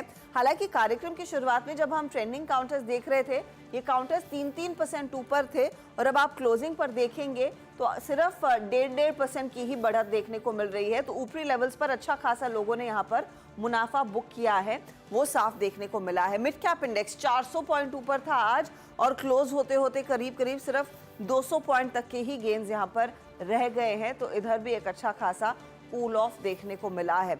कुछ स्टॉक्स जो आज वैसे भी खबरों में थे, और आज का जो बड़ा स्टॉक ऑफ द डे था वो ऑफ कोर्स भेल रहा है। वो काउंटर भी आपकी स्क्रीन पर लेकर आएंगे। 200 के आसपास ट्रेड करता हुआ ये काउंटर नजर आया था, आज 197 पर क्लोज देखने को मिला है। एक बहुत तगड़ा ऑर्डर दरअसल इन्होंने बैग किया है NLC यानी कि नेवली लिग्नाइट के तालबीरा प्रोजेक्ट में, और वो 2% के गेंस पर जाकर टिकता हुआ। LNT में एक पुल अप देखने को मिल रहा था, at least in the last 1.5 hour of trade, 1 hour of trade, लेकिन वो भी बाजार में जिस तरह से मुनाफा वसूली आई, हल्का सा फ्लैट होकर LNT जाकर क्लोज करता हुआ दिखाई देगा। चलिए, ये फिलहाल आपके लिए लेवल्स हैं। आज का हम क्लोज लगभग डे लो के आसपास ही दिखा रहे हैं, 21,685 के करीब। निफ्टी बैंक भी 48,046 के लेवल्स पर जाकर टिकता हुआ, तो एक काफ़ी कूल ऑफ देखने को मिला है। वहाँ पर निफ्टी आईटी है जो करीब 100 पॉइंट ऊपर है। Advance decline ratio either ways positive territory में। हीट मैप आपको दिखाते हैं और उसमें साफ दिखेगा कि कितनी तेज़ी कितनी मंदी में हम जाकर क्लोज दिखा रहे हैं। वैसे स्क्रीन ज़्यादा ग्रीन थी, लेकिन आखिरी आधे घंटे में हमने देखा है थोड़ा सा पैनिक आया। आयशर, M&M जैसे काउंटर्स, बजाज ऑटो जैसे काउंटर्स कमजोरी में। बड़ा ड्रैग आया HDFC बैंक की तरफ से, 1% का नॉक इसने लिया है। कोटक महिंद्रा बैंक आप देखिए क्लोज होते होते करीब करीब ½ % नीचे। SBI में ½ % तक की गिरावट बनती दिखाई दी। तो ये कुछ पॉकेट्स थे जहां पर वीकनेस देखने को मिली है आज। एक्सिस भी नेगेटिव, इंडसइंड बैंक भी नेगेटिव, ICICI बैंक की हम बात कर रहे थे, 1000 के ऊपर टिकना थोड़ा सा मुश्किल हो रहा है स्टॉक के लिए, वहीं पर आकर थोड़ी बहुत इसमें नरमी बनती दिखाई दी। रिलायंस का थोड़ा साथ रहा है आज, लेकिन ओवरऑल सेंटिमेंट आखिर में बिगड़ा तो प्रेशर देखने को मिला है। Coal India positive, UPL positive, Nestle जैसे काउंटर्स में हमने देखा एक अच्छी खासी तेजी बनती दिखाई दी है। ये है आज के लिए आपका ओवरऑल क्लोज। हम 21,685 के आसपास ही जाकर टिक रहे हैं।